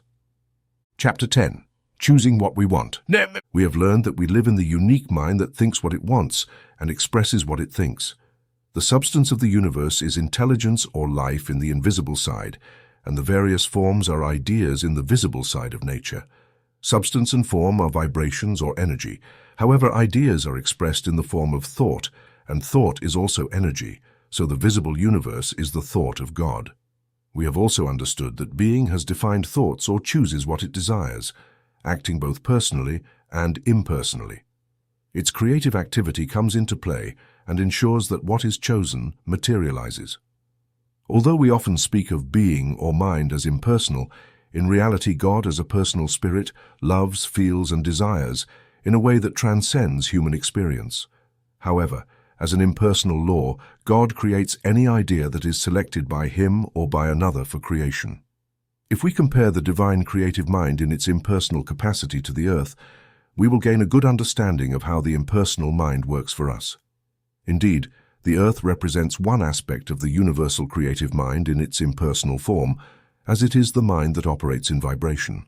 The earth, just like the impersonal mind, has neither personal will nor purpose. It is completely impersonal and neutral. It does not care whether God, a tree, you, or I plant the seed. It also does not care whether the seed is of one type or another. The impersonal mind, just like the earth, welcomes all seeds with love and care and causes them to grow according to their nature. What we call our subjective mind is connected to the universal impersonal mind, so that any seed of thought or idea that we sow in our mind will take root and grow impersonally. The thoughts that impress this mind more strongly will take deeper roots. For this reason, some people never get sick, as no thought of illness has taken deep root in their minds, thus allowing the inner creative activity to continue building a healthy body. Instead, they experience a constant feeling of well-being, enabling the mind to manifest in perfect expression. In summary, feeling good is the way to well-being. Therefore, it is essential to strive to bring emotional life to a state of peace and comfort, to allow the healing process to continue as emotional life and creativity are one. Using the universal impersonal mind, it is important to understand that everything that is true in the individual impersonal mind in terms of choice is also valid at the universal level. There is no real point of separation between the human being and the spiritual being, just as there is no point where the inner mind does not connect with the infinite mind. Both minds operate similarly and produce according to the quality and strength of the thought, the idea that impresses them.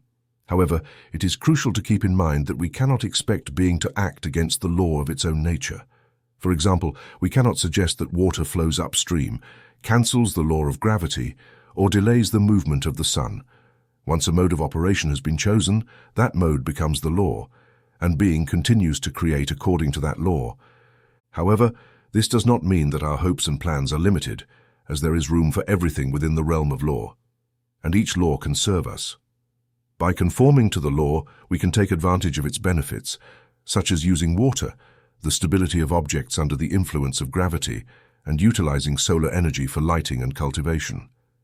Furthermore, every law can be surpassed or transcended, as demonstrated by the example that it is not unimaginable for humans to learn to overcome gravitational attraction through advanced knowledge, allowing us to fly without mechanical wings. Perhaps new advancements will arise to travel in the skies. With this warning and encouragement, we can explore how we can legitimately employ the impersonal forces of the unique spirit in which we all exist. By recognizing this unity, we can not only overcome the physical conditions of the body, but also, by acknowledging that all things are imbued with intelligence, we can learn to influence them through our own higher activity. In this way, we can demonstrate and manifest prosperity or anything else we desire, as poverty manifests in the same way. The higher mind, being impersonal and creative, acts according to the image or impression of prosperity or poverty, joy or sadness, depending on our faith and belief. The impersonal mind, a magic mirror. Great creative thought is like a mirror that reflects what we present to it. Some of us would wish that this mirror would return a more flattering image than the one we initially present to it. With an ordinary mirror, this is impossible, but in the case of the cosmic, we have the ability to give it a clearer idea of what we desire. In other words, we can conceive of the perfect plan, and it will materialize into flesh and blood. This statement is literally true, even regarding our faces. I have heard of people who use this law to beautify their facial appearance. Once, I mentioned this in a class, and asserted that even if we were not in a beauty salon, this law could do the work of such a place. Then a woman raised her hand and asked how long it would take. I looked at her, but I could not give a precise answer, as it depends on several factors. However, this is not a mere joke. Whatever your concept of beauty is, it will ultimately reflect on your face and form if that is your desire. Each face is a reflection of the emotional life that resides behind it, and a good psychologist can gain insight into a person's emotional life simply by observing their facial features. Our body is the manifestation of our thoughts turned into form. As the saying goes, as you sow, so shall you reap. You cannot sow onion seeds and expect to reap a bouquet of sweet peas. Jesus also taught this by saying, "You will not gather figs from thorns nor grapes from brambles. According to your faith, it will be done unto you." Faith is a mental attitude. It is the image of expectation we adopt in relation to the law. The law reflects back what we expect. If you expect to be deceived, you will be. If you expect to find honesty, you will find it. In this world, we receive a return that corresponds to our attitude and beliefs. As the uncle said, "Let a man show the world that he feels fearful about his appearance, and he will flee at his heels. If he faces it without fear, the world will leave him alone. But if he flatters its feet and throws it a bone, then, on that basis, our destiny is determined by our mental attitudes. He who faces the world with good morale and a smile will see the world return that smile to him. But he who confronts it with grumbles will hear grumbles around him. The law is relentless. Sooner or later it reflects back what we have given. As they say, an eye for an eye, a tooth for a tooth. Jesus also asserted that, Not an iota or a tittle shall pass until all is fulfilled. The law acts with precision, even in the smallest matters. Some people sow seeds of discord with their words and thoughts, starting their day with negative affirmations like, "Today I will probably lose money," or "I fear my business will be ruined," or "I'm sure my rheumatism will bother me again today because of the humidity." They might also say, "People will not understand me if I do what I believe is right." These negative words attract what they fear because they have condemned their day before it even begins. These words are like seeds planted in the soil of your divine creative mind, and those seeds grow and manifest in your lives. Our words are our image, or the seed we sow in the mind.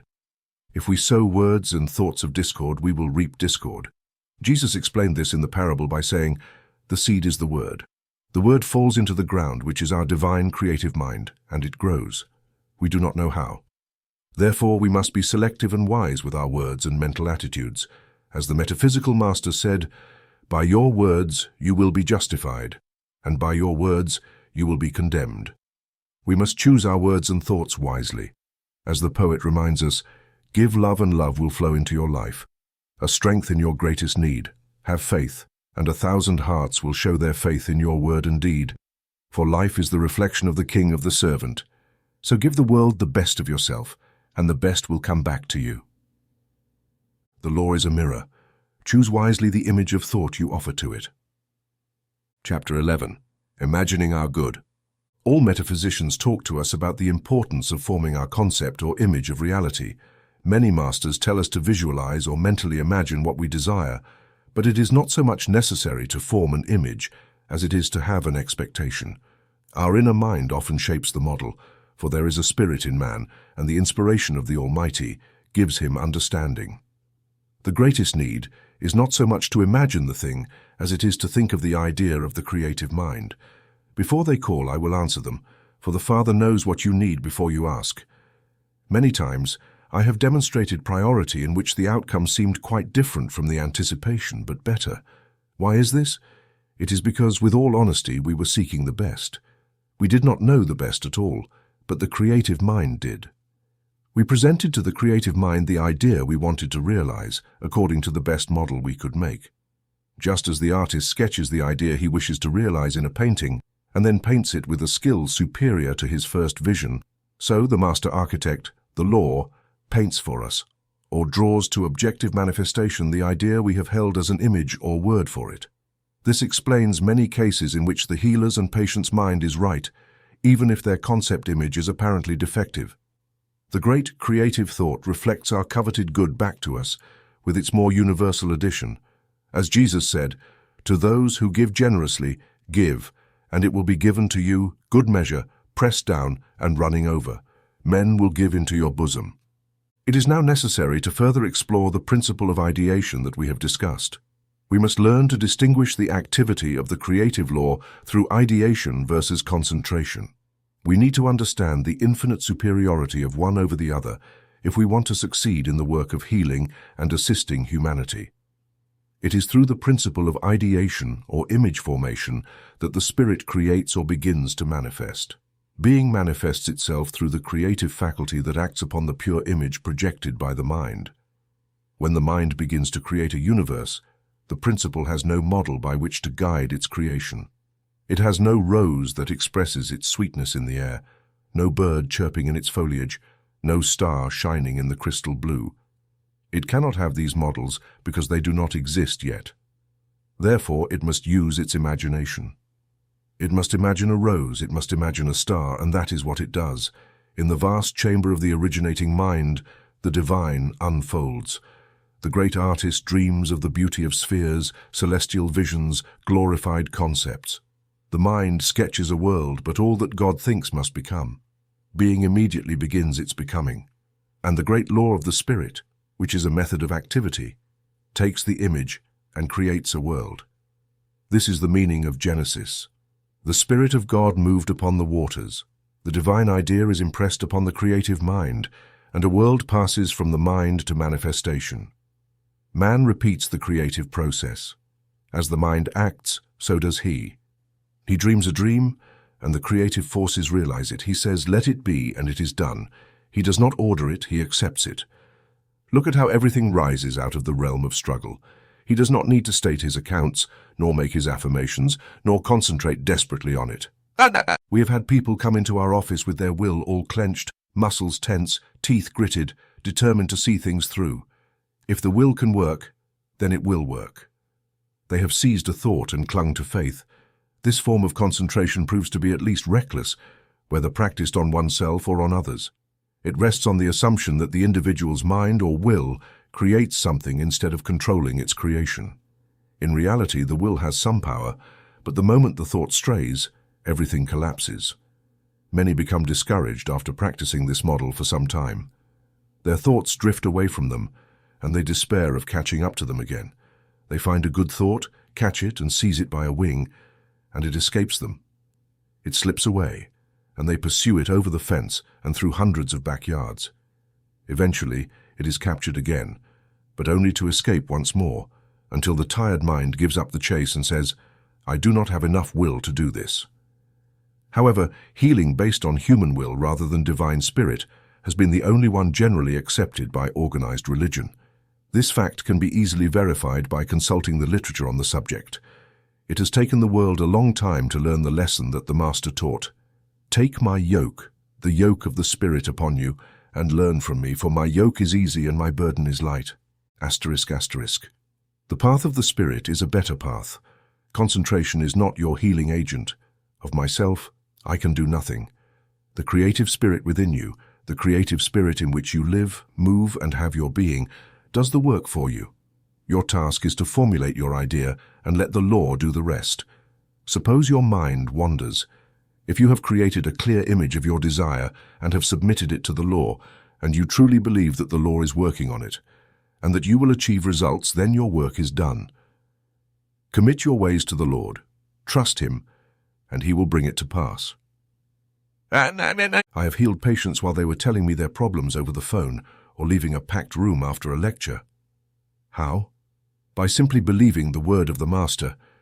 You shall know the truth, and the truth shall make you free. And just as the Father has life in Himself, so has He given to the Son to have life in Himself. The truth is the law of the activity of the Spirit. Acknowledge that the creative spirit is in your work, and it will be granted to you as you desire. Concentration versus ideation. The difference between the method of concentration as an effort of the will and ideation lies in the fact that, in the first case, you feel that you must do something, whereas in the second, you have something to do. For the moment you realize that a thing is true already in the mind, at that moment it is. Before they call, I will answer them. This is also the meaning of the Great Master. When you pray, believe that you have received it and you will receive.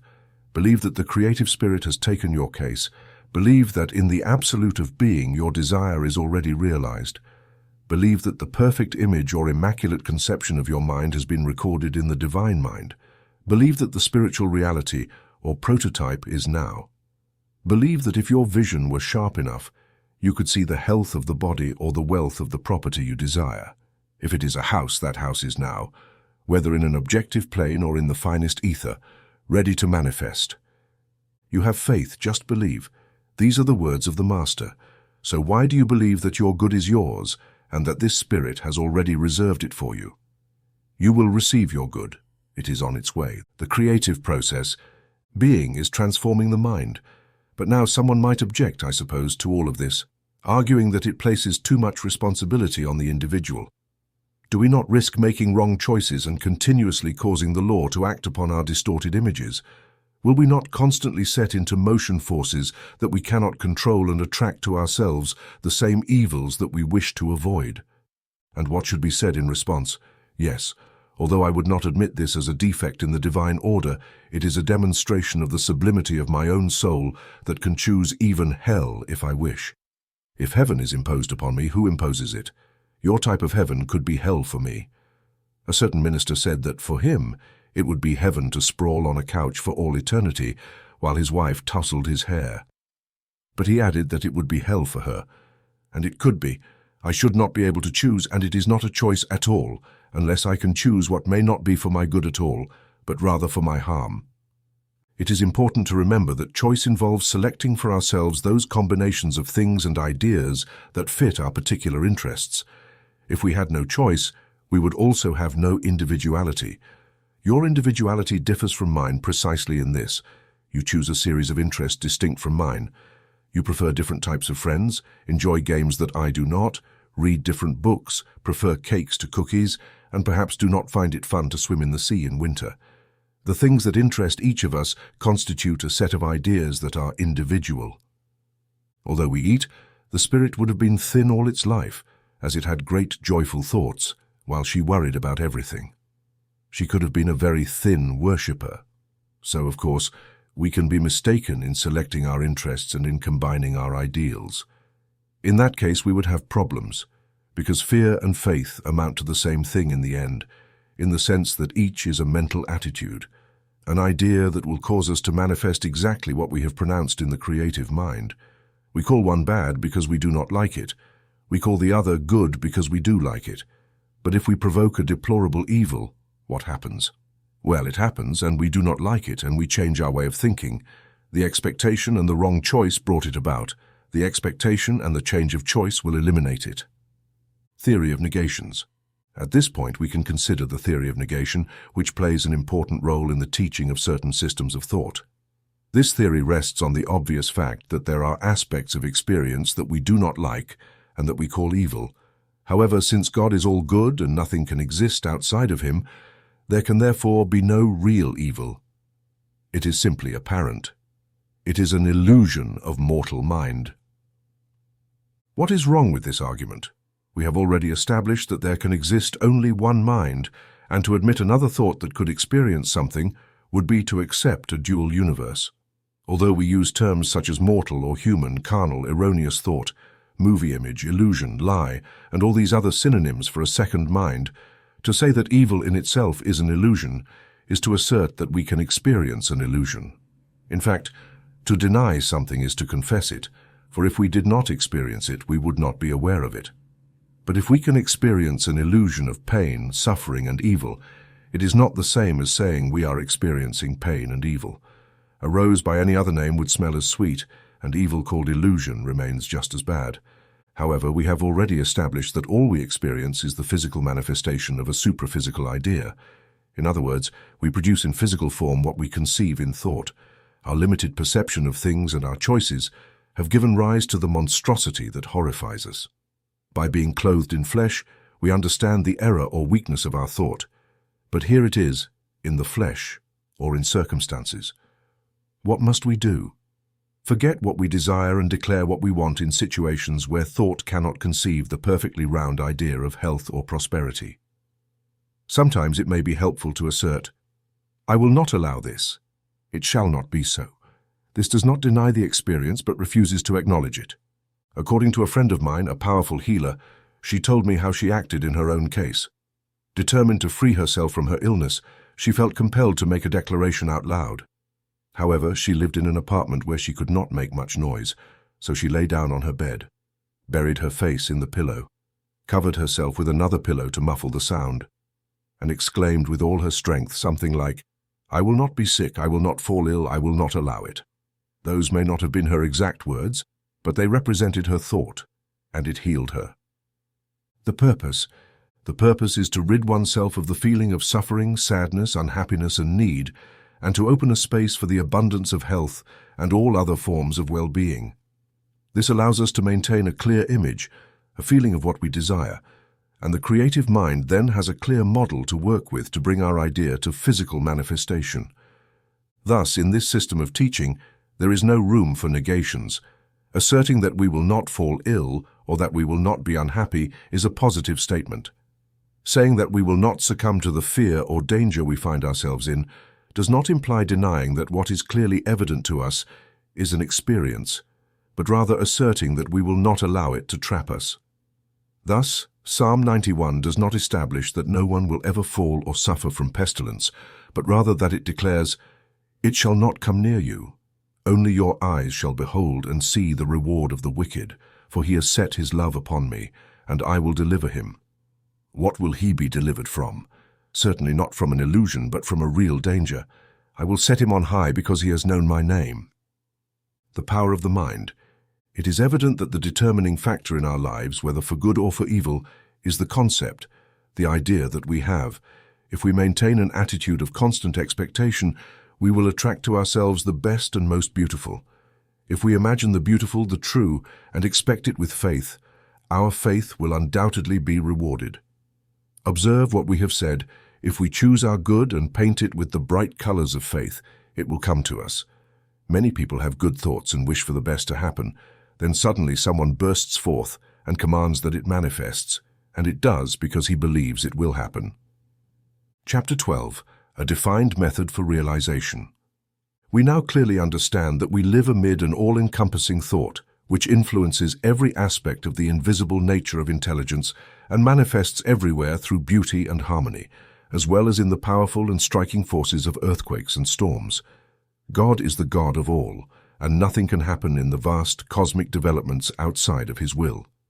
It is He who set the universes in motion in the vast sea of space, and it is He who guides 300,000 suns in their vast traversals through the universe. There could not exist an objective world of powerful and changing forces without significant natural cataclysms.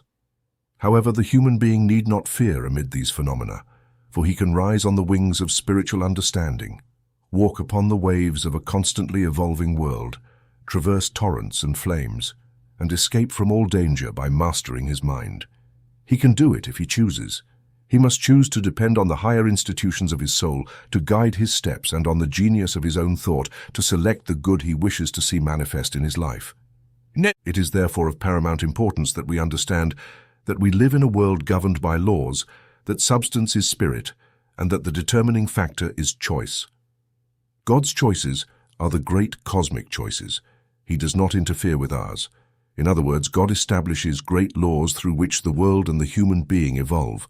He chooses specific lines of activity and then continues to develop them to their conclusion. The operation of His mind in these great enterprises is so regular that we might call it law and trust that it will not be violated. Jesus, the master of the law of the Spirit, said, "Not one jot, not one tittle shall pass from the law till all is fulfilled." The precision of the law. In other words, the law is absolutely precise and we can rely on it to manifest everything according to our thought patterns. The first step we must take is to adopt a mental attitude of faith and expectation. We can make statements about our attitude because these statements inspire our confidence and keep our minds steadfast. Moreover, they help to maintain a clear image or idea of what we wish to manifest and reinforce our faith. Just as a man motivates himself to experience joy, we tell ourselves, "Cheer up, everything is fine." Jesus also said, "Take courage, your faith has saved you. Go in peace." Statements of truth are always helpful in strengthening our confidence and expectations, unless we turn them into mere formulas and magical phrases, in which case they lose much of their power. Words are designed to evoke a corresponding feeling within our inner plan. If they fail to do so, they have no value. However, when we succeed in awakening that feeling, it has creative value. This is why we must be careful about the superficial use of words. The purpose of affirmations is to guide us toward the realization of the truth that will set us free. We must free our minds from any sensation of struggle, because once we have planted the seed, the earth, the creative spirit, will do all the work for us. The seed is the word, and the earth is the creative spirit. We cannot make the flower bloom. It is God who makes the rose bloom. As Paul says, "I planted, Apollos watered, but God gave the increase." We must realize that all conscious mental effort should not focus so much on acquiring things, but on establishing within ourselves a consciousness or mental attitude of expectation. No matter what the essential process is for achieving this awareness, in the end, it is something we cannot do without. For consciousness is the deep perception of reality. Ultimately, we must do one thing: believe that what we desire will manifest for us, and then declare it definitively and positively. Good exists in two forms: the good that resides in the bosom of the Father as an eternal but unmanifested and undifferentiated possibility, and the good that we choose before we go, which becomes a universal concept. You must choose. This becomes an individual concept and transforms into an individual possession. It is becoming. The word materializes and manifests in our physical reality only after we have pronounced it. Therefore, the second step is to declare what we desire. This is our choice. For practical reasons, it is particularly useful in serious cases to establish the practice of lying down immediately after lunch or dinner, or even on both occasions, and then to be aware of the truth at that moment. The spirit, through food, drink, and air, begins to transform into physical form and energy. If one remains calm and aware that the spirit is changing form and that one's being is transforming, and firmly impresses this idea into one's own consciousness, the physical body will respond to its mental equivalent, and health will be the result. In cases of issues like so-called indigestion and dyspepsia, as well as diseases that more easily reflect mental states, this method has proven effective, as the stomach perfectly reflects the mind. Indigestion and colds caused by chaotic thoughts and worries heal easily through the tranquility and serenity of those who immerse themselves in the infinite realities of the spirit. In calmness and confidence lies my strength. My health comes from the Lord, creator of heaven and earth. You will keep in perfect peace him whose mind is steadfast on you. The realization of the spirit. I myself as a spirit, my body, my conditions, and my world are the total objective of physical treatment. Once this is realized, the human being rises as an immortal God, glorified and radiating in their own world, in perfect harmony with the infinite. Life is filled with the tides of divine joy, and the human being rises to occupy the throne of their own being. The being has become them. Chapter 13. Using the law of the impersonal spirit. In the case of prosperity, many believe in the power of manifesting on the body without fully understanding control over circumstances, environment, and prosperity. This often stems from a limited understanding of the law with which we work. Many books have been written that are acceptable to many people who adhere to ultra-orthodox beliefs, as they teach about the power of the spirit over the body, without acknowledging a broader connection of that spirit with divinity, as if it were a manifestation of God, who granted humanity a power as vast as metaphysics claims. These books suggest that the creative spirit in people is quite separate from the creative spirit of the infinite. They argue that this creative and subjective spirit controls the physical organs that are under its immediate direction through nerves, neurons, cells, and tissues, by suggestion and the new methods we have already discussed. According to this theory, there are many spirits, not only many objective expressions of spirit, but also many subjective or impersonal spirits. What do we say when we affirm that there is only one spirit, and that I am not the individual speaking, but it is my Father who dwells in me? He does the works? This is the teaching of the great healer, and it is a grand and glorious concept. There are not two spirits, there is only one spirit. The error of assuming that there are two spirits has been the mistake of past ages. However, we have come to understand that spirit or the spirit is one, and that there is no other outside of me. If this is true, then the spirit that I call mine and that governs the physical activities of my body is the same spirit that governs the stars. It is not all this spirit, nor a part of this spirit, but this spirit acting in me as an individual. We can better understand this by considering the climate. I'm speaking of the weather here in Los Angeles. As I observe the beauties of nature with the sun piercing through the clouds, only to be covered again by drifting mists, nature today is in many states of mind and shows its infinite varieties. But the weather in Los Angeles is not a part of the weather, nor all the weather. It is simply the weather. My spirit, with its infinite capacities and varied states of mind, is simply one spirit, one with the infinite spirit. If this is true, then I, as an individual, am connected to the universal spirit. We must not forget that the universal spirit or spirit is not only present as intelligence in all and as life in all, but is literally all, and all of nature is alive. Any activity that manifests in the spirit, whether it is myself or the universal thinking, must be felt everywhere and recorded everywhere. Just as a word spoken in the air spreads out in vibrations increasingly wider, my word or thought in the spirit spreads throughout all spirit. What is true, or feels like truth in my mind, must be true in every individualized consciousness at every moment and everywhere. Therefore, if I desire to manifest prosperity, I must understand that my word will not return to me void, but it will accomplish what I desire and prosper in what I send out. My word is my thought, my desire expressed in the creative spirit. and according to my faith, so it shall be done. The law of the Spirit is therefore behind me. What is this law? It is the creative spirit that acts without restrictions to create based on the image or idea that has presented itself. For within me, the Spirit has initiated a new center of activity around which its creative forces work. Certainly I, as an individual, have conceived it. But who am I? I am an individualized center of the Spirit's own consciousness within me, in search of its manifestation.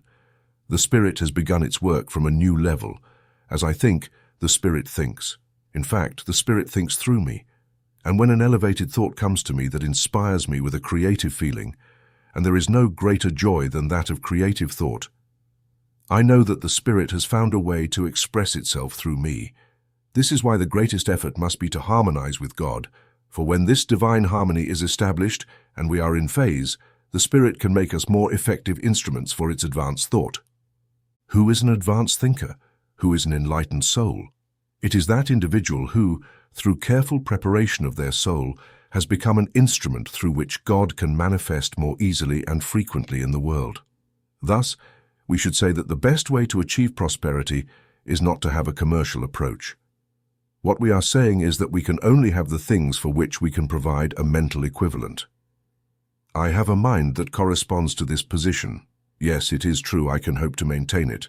I feel the capacity for this work, so I can possess it. What brings me what I desire is my mental equivalent. Therefore, what I must seek at all costs is a mental equivalent, a mind that aligns with my desired good. If I can obtain this mental equivalent, and I have faith to see myself in possession of what I desire, giving to those for whom we work or providing a mental equivalent to the Spirit, and we are realizing its desire to act through us, we will discover that the Spirit is more willing to give than we are to receive. For many of my patients, I have adapted Burroughs' poem as follows. Asleep, awake, by night or by day, the good that I seek seeks me. No wind can steer my boat off course or change the tide of fate. The Spirit seeks to manifest as our good. Those who have practiced acquiring a mental equivalent do not need much time to make a demonstration. They know, and that is enough for them. However, we all go through a period where knowing is not so easy. We need arguments. We must see, reason, feel, and understand. For this reason, I often treat patients verbally before proceeding to realization. This helps them adopt a mental attitude, and in many cases, it heals the sick. In fact, many heal simply by understanding the why of things. Ignorance breeds illness, while understanding restores health. Anyone can achieve results by ensuring a realization in this way, concentrating thought for the realization of prosperity. Sit in silence and meditate on the fact that everything is spirit. Even the things I see are spirit in form. So-called matter is simply a form of spirit. Spirit is intelligence. Thus these things are full of intelligence. I am spirit, and one phase of spirit can connect to another. The highest level of spirit can direct the lower level. Therefore I govern these things or forms of thought. Obstacles, get out of my way. You possess no real power. I withdraw all your power. Continue in this way if you feel the need to uproot all the roots of your erroneous thinking and your fear. Now, I know that everything is spirit. I am glad that everything is spirit and that spirit is all. I now open my mind to receive this good. Mention the desired object. What do I want? I have room for this. I have the right to this. Father, I accept it from your hand. Spirit of love, it is so good to know that you do not change, that your law is perfect and reliable, that I can have this good because you give me according to my faith. Now I know that you are always listening to me, and my faith does not waver. My good comes now from your hand. Now I receive it. I thank you. Chapter 14, Summary of the Law of the Impersonal Spirit. We can effectively illustrate the entire process from being to its manifestation, or the passage from spirit to form, using a stereo as an example. Light symbolizes spirit, the original source, the first cause or being. The plate with the image in the stereoscope represents the transition point, where initially undifferentiated light begins to take shape. It is important to remember that light is always the same. Whether at the source, at the center, or at the end of the series, it is always light. Spirit is always spirit, regardless of the form it takes. However, similar to how a prism refracts rays of sunlight into the colors of the rainbow and projects them onto a surface, The plate in the stereoscope shapes and molds the light to manifest on the screen. This plate represents our thoughts, ideas, or images. What we choose, desire, hope, fear, or believe are the thoughts that shape and give form to being as it manifests in our lives. Will, which concentrates the rays of light of the image, represents will. By using the word will in the sense of choice, we discover that we have the ability to choose what will be maintained as an image in our thought. Using it in the sense of concentration, we discover that we have the gift of will or determination that keeps the spirit focused until everything is accomplished. Light, which is the creative spirit, will continue to work according to the model of our thoughts, only as long as we maintain that model before it. Being infinitely creative and impersonal, it will adopt any idea and begin to build. Therefore, every word we speak and every thought we think is supported by this power. The purpose of will is to insist that the spirit clings to its desire and purpose until the spirit manifests in the desired form. The image on the screen corresponds to matter, to the body, to conditions, to form. The manifested being is the spirit occupying space and time. Matter is spirit at its lowest level. So, even if we clearly see a real image on the screen, its substance is light. It is absurd to call it an illusion, for it shares eternal substance and will endure as long as thought endures. And if thought is not real, then nothing is real, and God is not real. One cannot conceive of God without thought.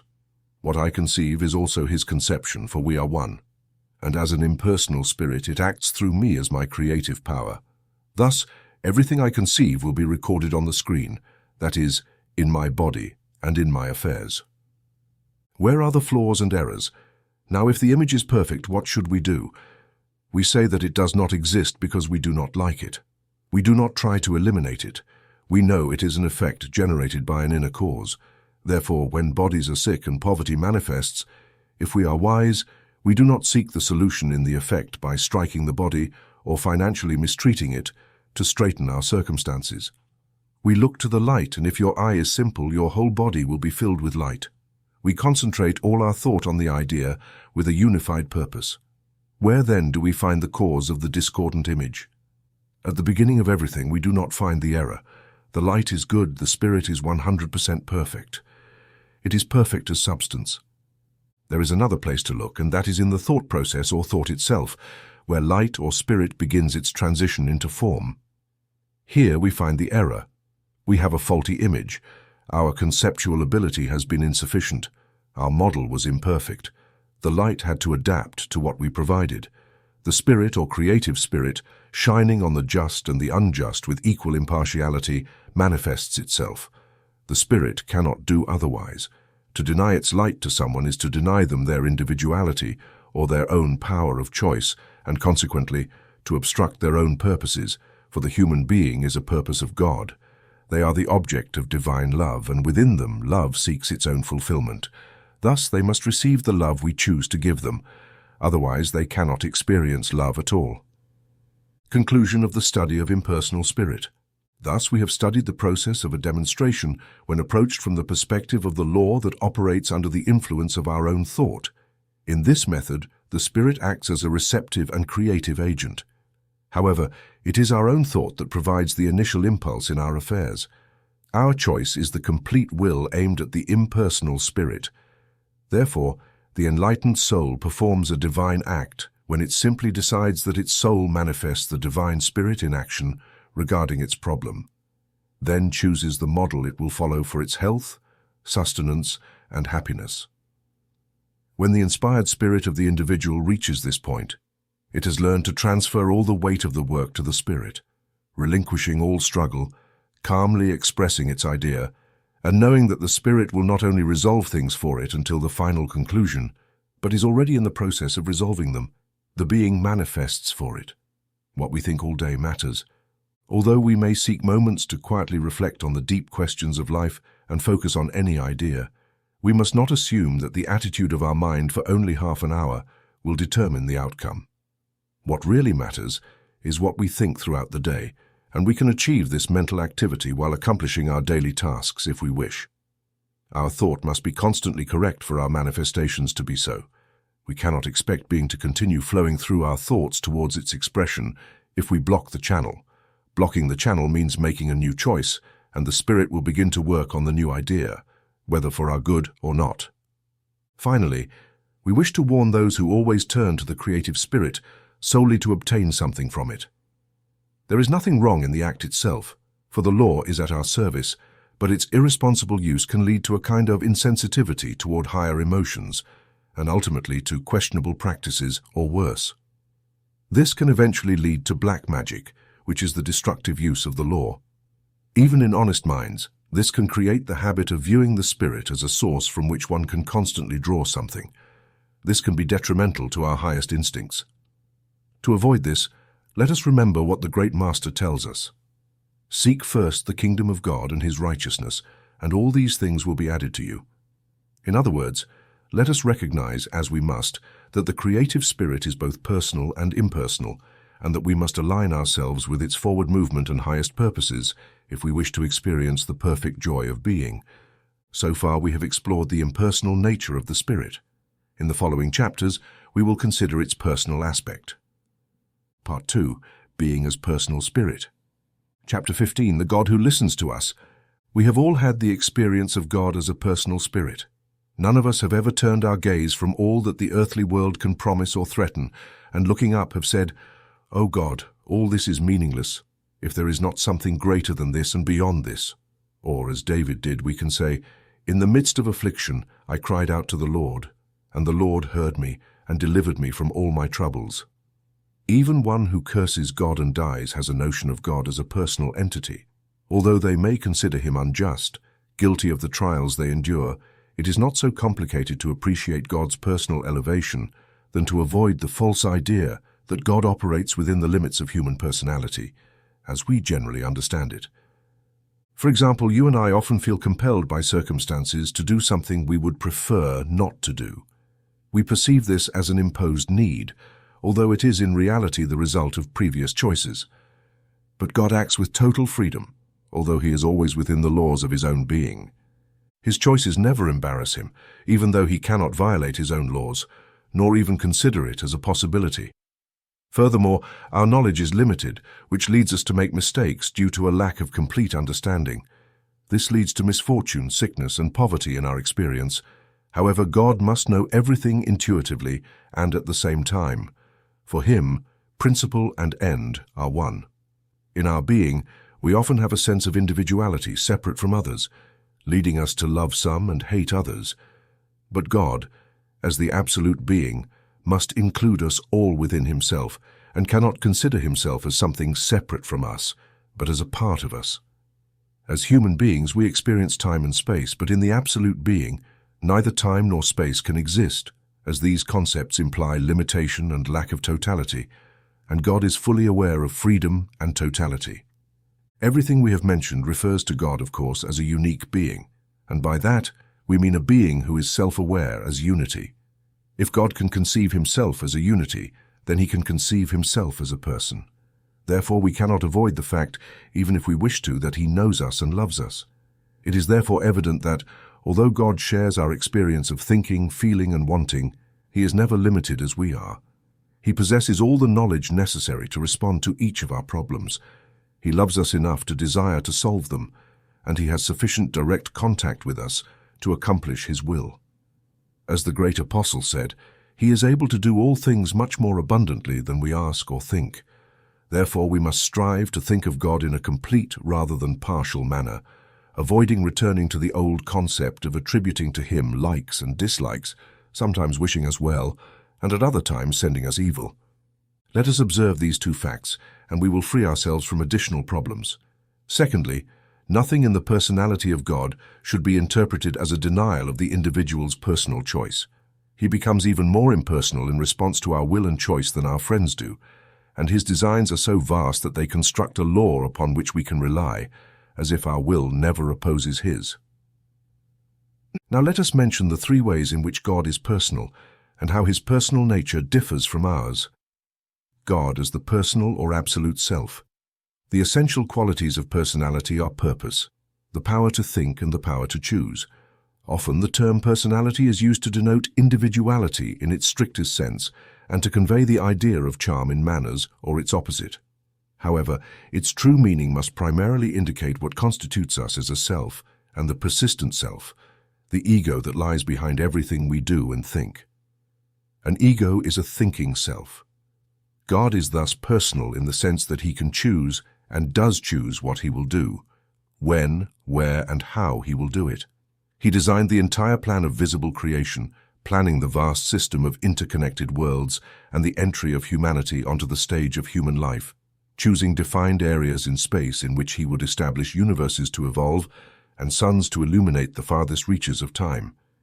He set these suns in motion on their eternal journey and fueled the universe with energy to keep them in orbit. It is absolutely impossible to have an effective impersonal spirit without the personal, whether in the case of God or the human being. As we have seen previously, we understand that the nature of the impersonal spirit is to act only on the ideas presented to it. Once an idea or thought is presented to this spirit, it will take the suggestion and continue to create indefinitely. Its activity is so persistent that we can consider it eternal and call it law. These laws are reflected in the movement of the planetary bodies we mentioned earlier, such as the law of gravitational attraction, centrifugal and centripetal force. Although they seem to be eternal in their operation, they emerged from the personal choice of being at the beginning of time, since the creative or impersonal spirit can only act on the idea presented to it for the first time. Therefore, to set its impersonal creative forces in motion, the spirit had to first choose the ideas and things it wished to create. In the act of choosing, it manifests as personal. Consequently, it is the elective personal self that presents these ideas, and in this sense, God is personal. This is why we refer to the absolute being as He. Of course, the term is not intended to indicate gender, but simply a person. We use words to express an idea in the best possible way, and we speak of God as He. Our internal conception of Father does not refer to gender, but rather to protective love. This is why we speak of God as our Father. Our Father who art in heaven, thy heavenly Father knows what you need before you ask him. It has pleased my Father to give you the kingdom. He is the Father of mercies and the God of comfort. These are the words of inspired visionaries who have grasped this personal nature of God and have been aware of the divine presence.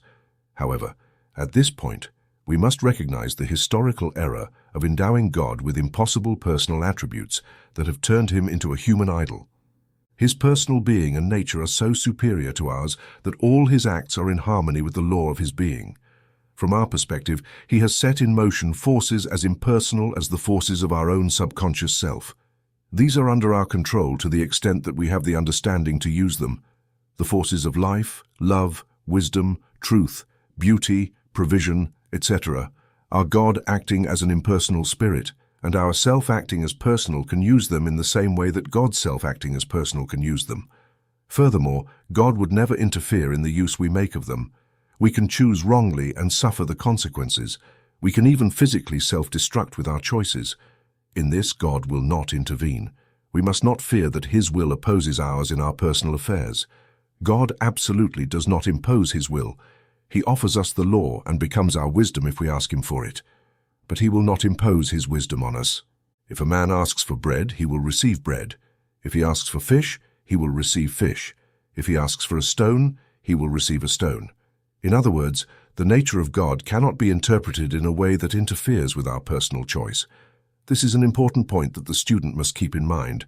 Otherwise, they will conceive of God as a capricious deity, not because God is, but because God becomes a response to our thought. If we believe that things come by the whim of his favorite, then that will be our law. If, on the other hand, we believe that he is not personal at all, then the universe will seem to us to be a hard and relentless mechanical machine.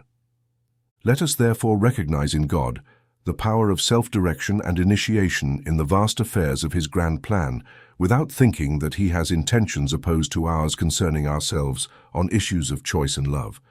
Even God must not interfere, otherwise we would be puppets under his control and unworthy of his love. Our love for him would be an empty dream, since he could just as easily love a stone. The personal character of God, secondly, is that we find in God the disseminated qualities of personality from which our own individual qualities derive.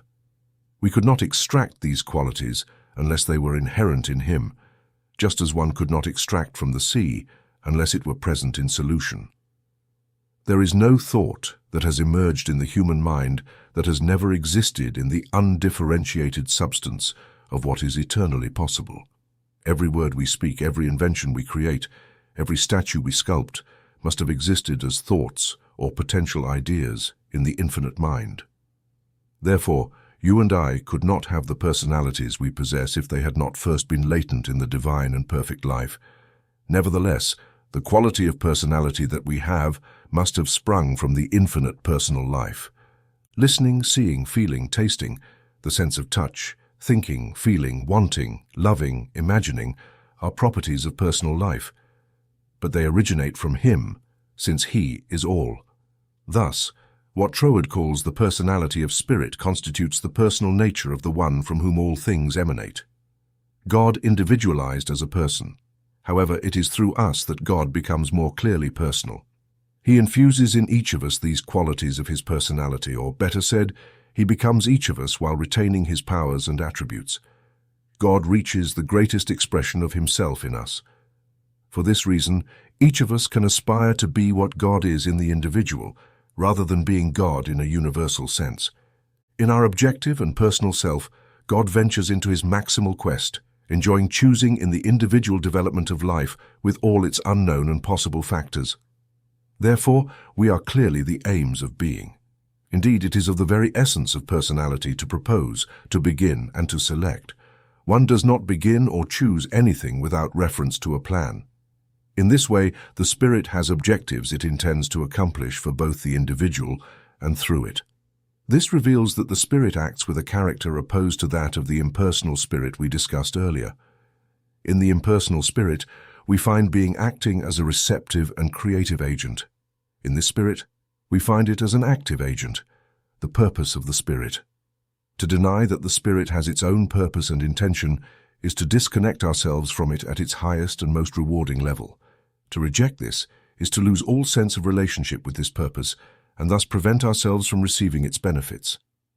The purpose of the spirit is to express, extract, and press forth the life, love, and wisdom that reside within it. The end and aim of all creation is manifestation, which is the final result, and individual personality. You and I play our role in the self-expression of the spirit. We are not a part, but are part of its development. This beautiful truth reveals that the human being plays an important role in the realization of love. As the old saying goes, God created the world for his own pleasure. If that is the case, the human being is not meant so much to use the spirit as to be used by the spirit. The spirit desires of itself through us, and we must learn our role in this grand plan. The motive, love. We must first understand the purpose of the spirit if we wish to work with it.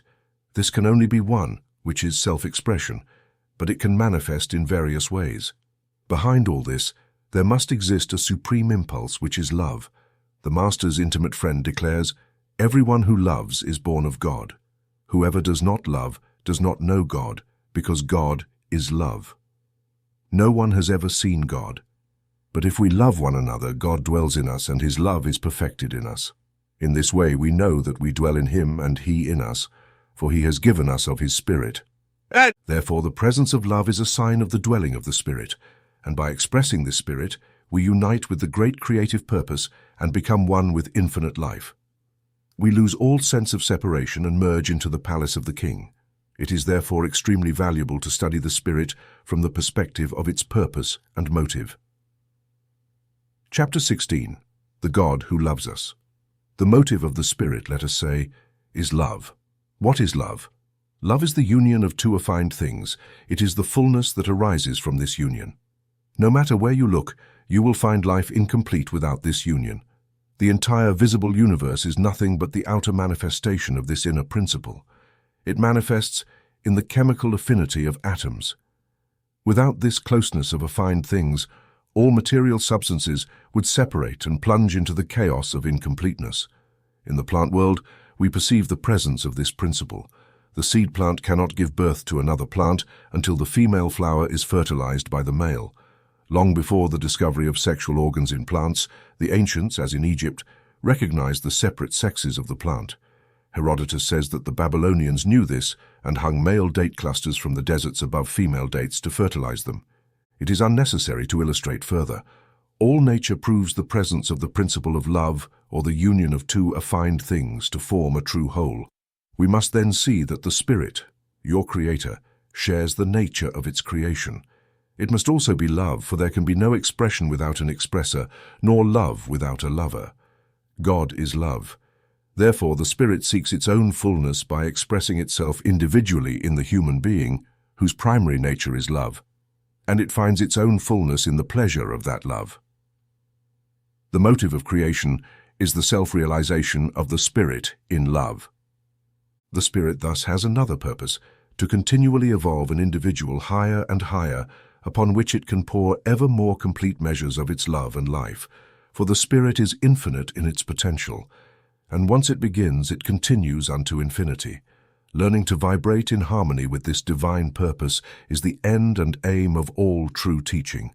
For once we are in the flow, it will carry us of itself to those islands of the blessed where love and life await us, and where we can spend our days in the endless joy of complete life and divine companionship. And I saw a new heaven and a new earth, for the first heaven and the first earth had disappeared, and the sea was no more.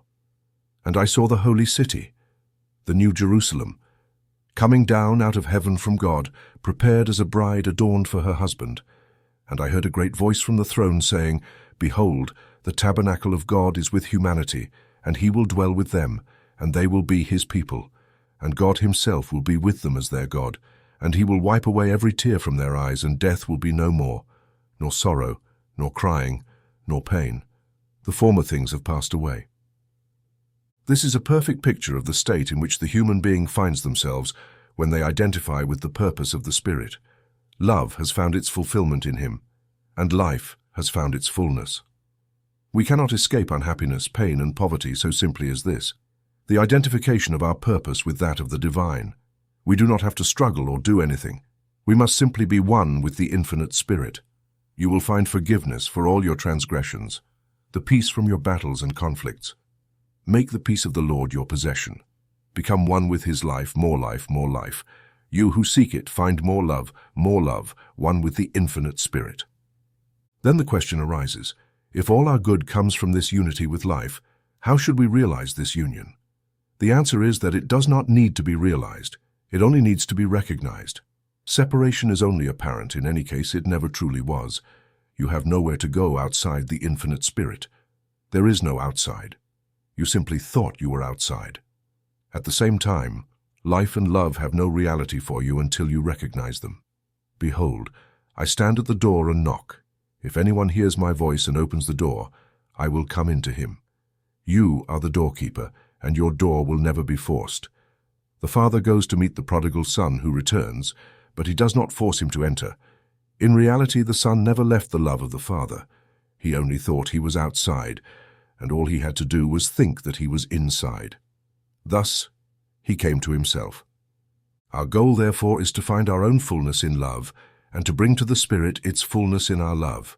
We must recognize the Spirit as love and pour into it our loving side, not only our mental side.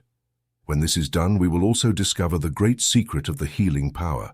For if love, life, and beauty are the symbols of what is complete, then their opposite is the incomplete or the lack of these qualities, or fear, death, ignorance, need, and pain. Thus, to heal sickness, it is not necessary to manipulate the effect caused by a lack of something, but to supplement the deficiency. Disease is due to a negative factor, and we heal it by providing the positive factor, love. This is the principle by which a man would act if he had an empty reservoir. He would not talk about his reservoir, complain about its stagnant odor, nor lament its ugliness. He would simply open the channel to the heights and let the water flow. What simplicity in the process, to let or allow the water to flow. The empty pond fills effortlessly. The effect changes through the cause. The great master understood this very well. On the last day, the great day of the feast, Jesus stood and cried out, saying, If anyone thirsts, let him come to me and drink.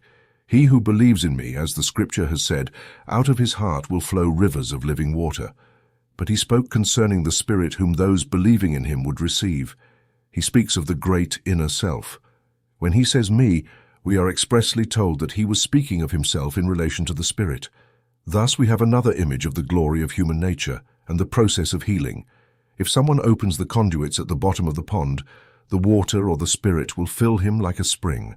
The word spirit, as it appears in the Greek text, is psyche, which also means life. Therefore, if we wish to free ourselves from death, disease, and lack, we simply need to let life flow from the inner springs of our being. And the touchstone of divine life is love.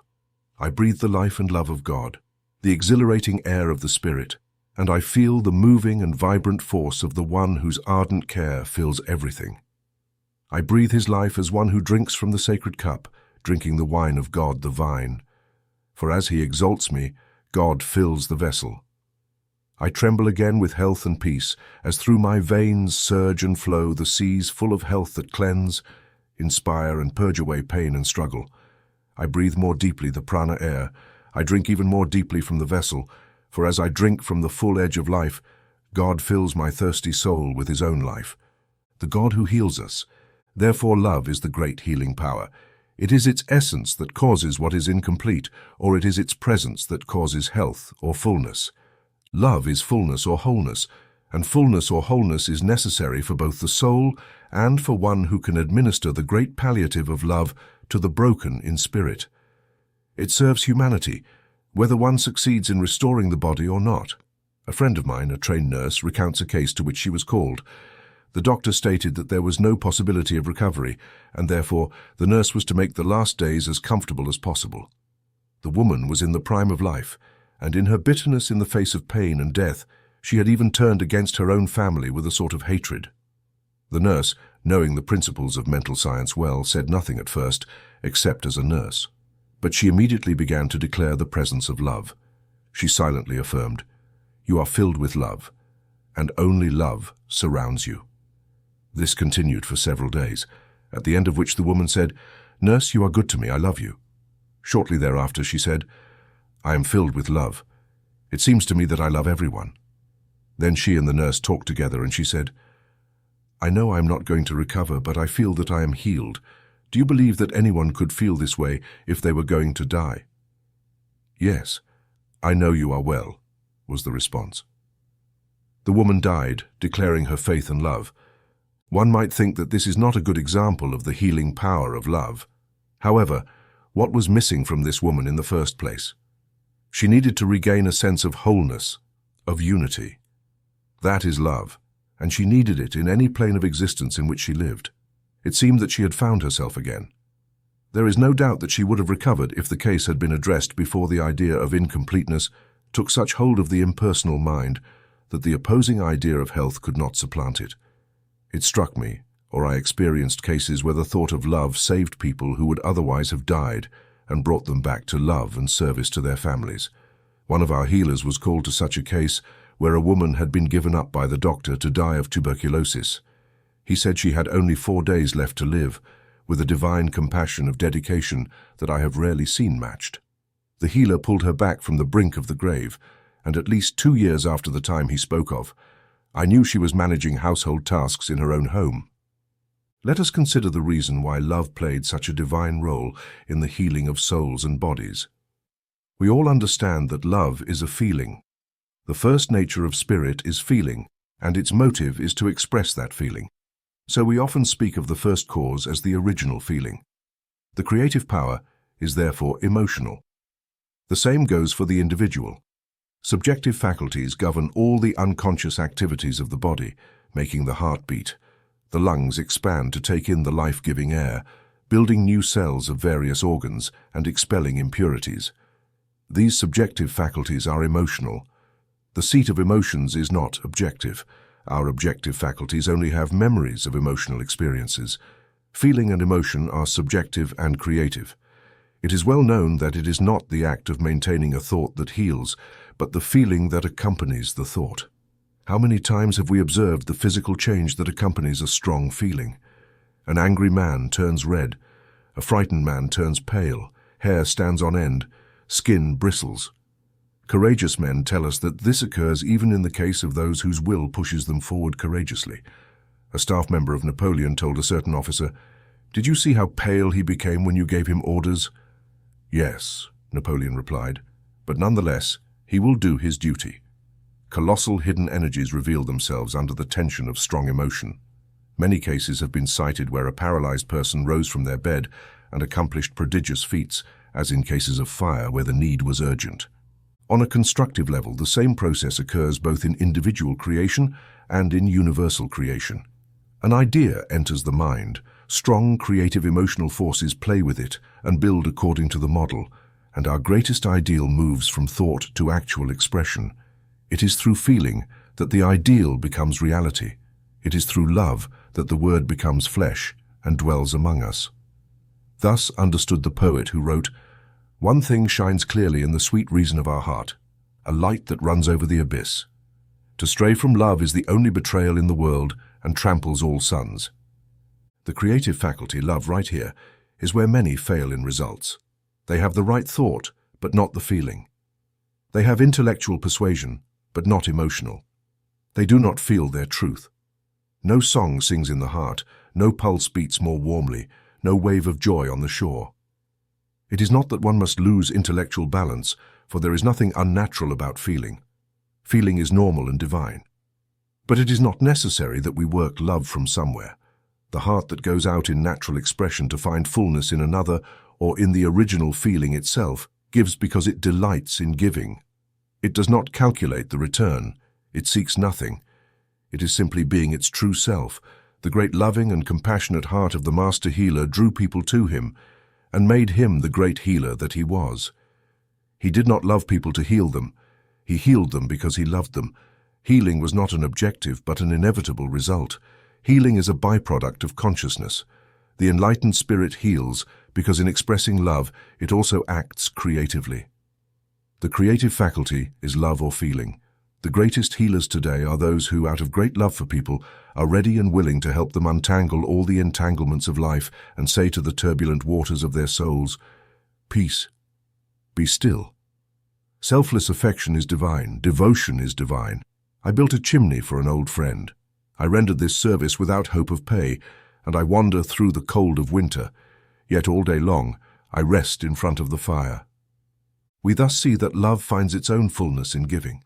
The Master illustrated this principle by saying, "Whoever wants to save his life will lose it, but whoever loses his life for my sake out of love will find it."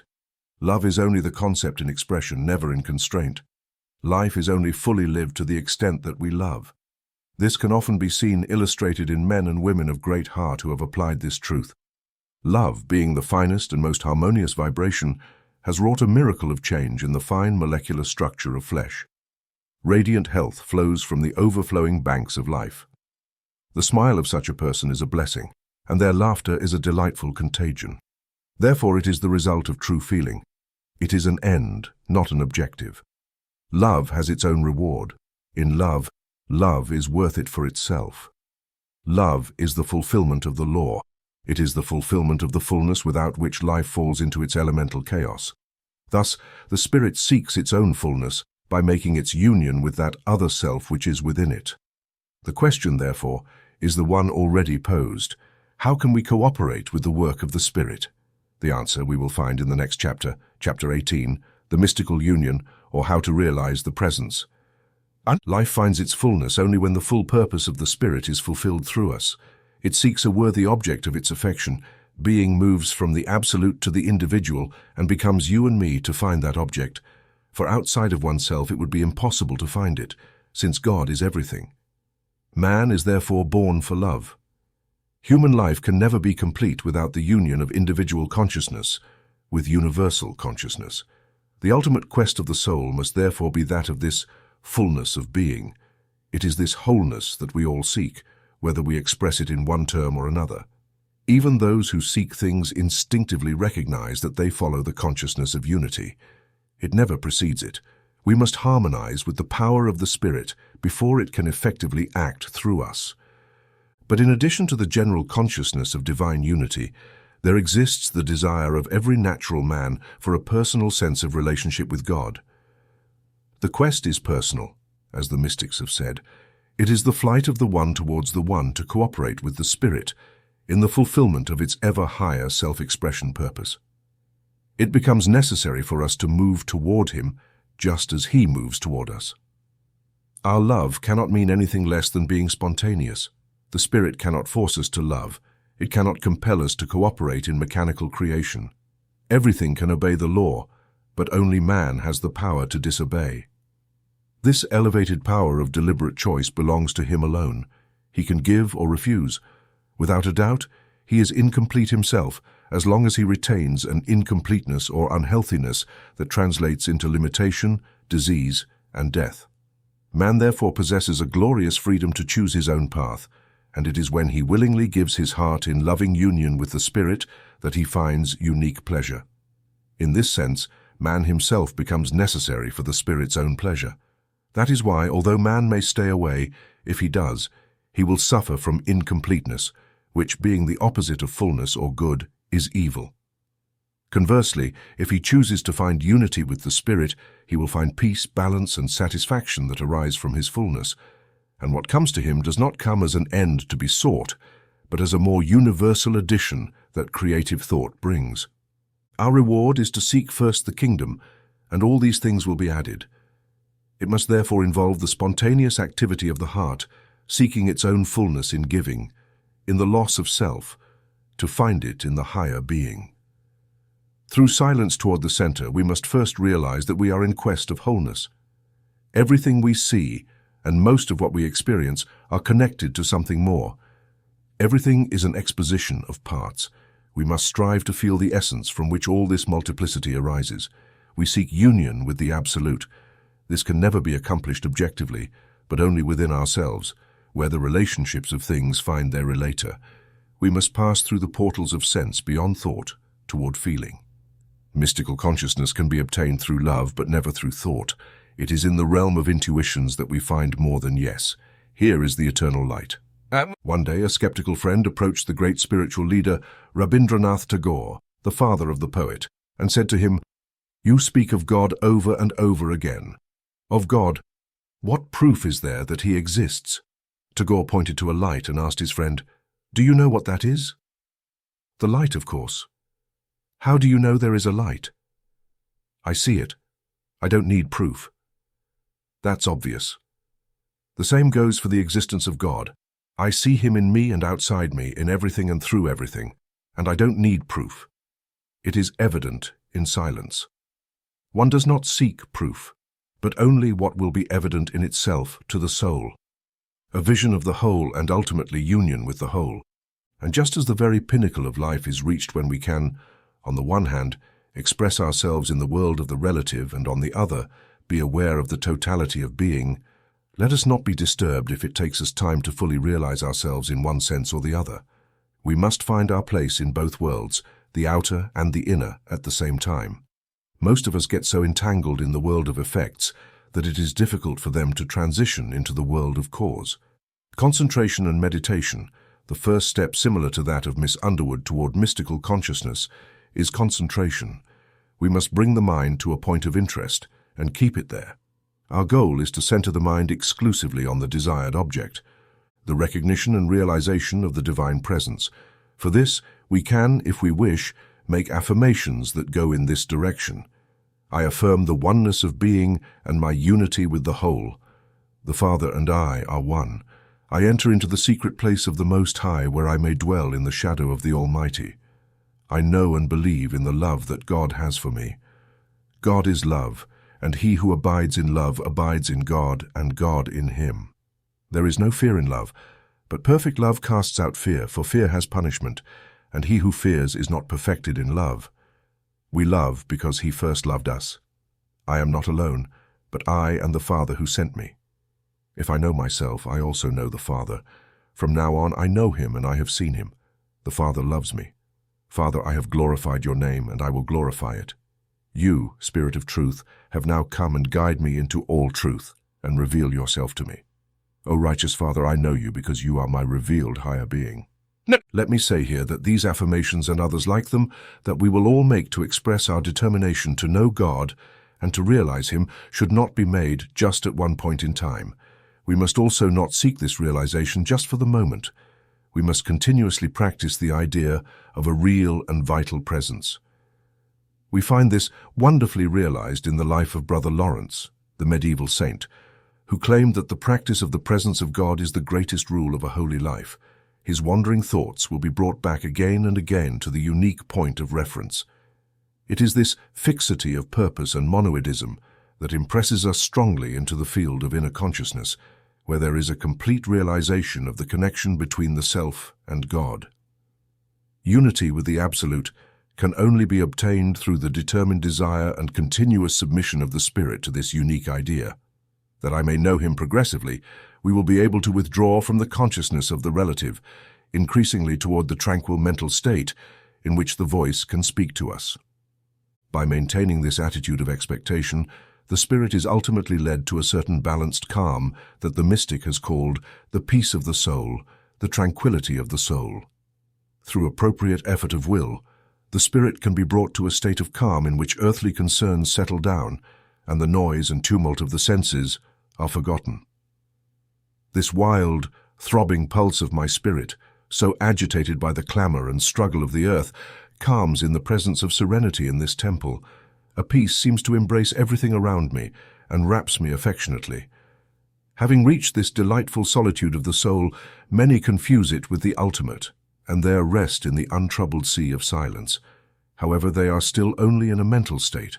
Some, nevertheless, believe that they are already in silence and try to accomplish healing work at this level. But the great healing power is not found here. The true mystic does not seek tranquility but realization.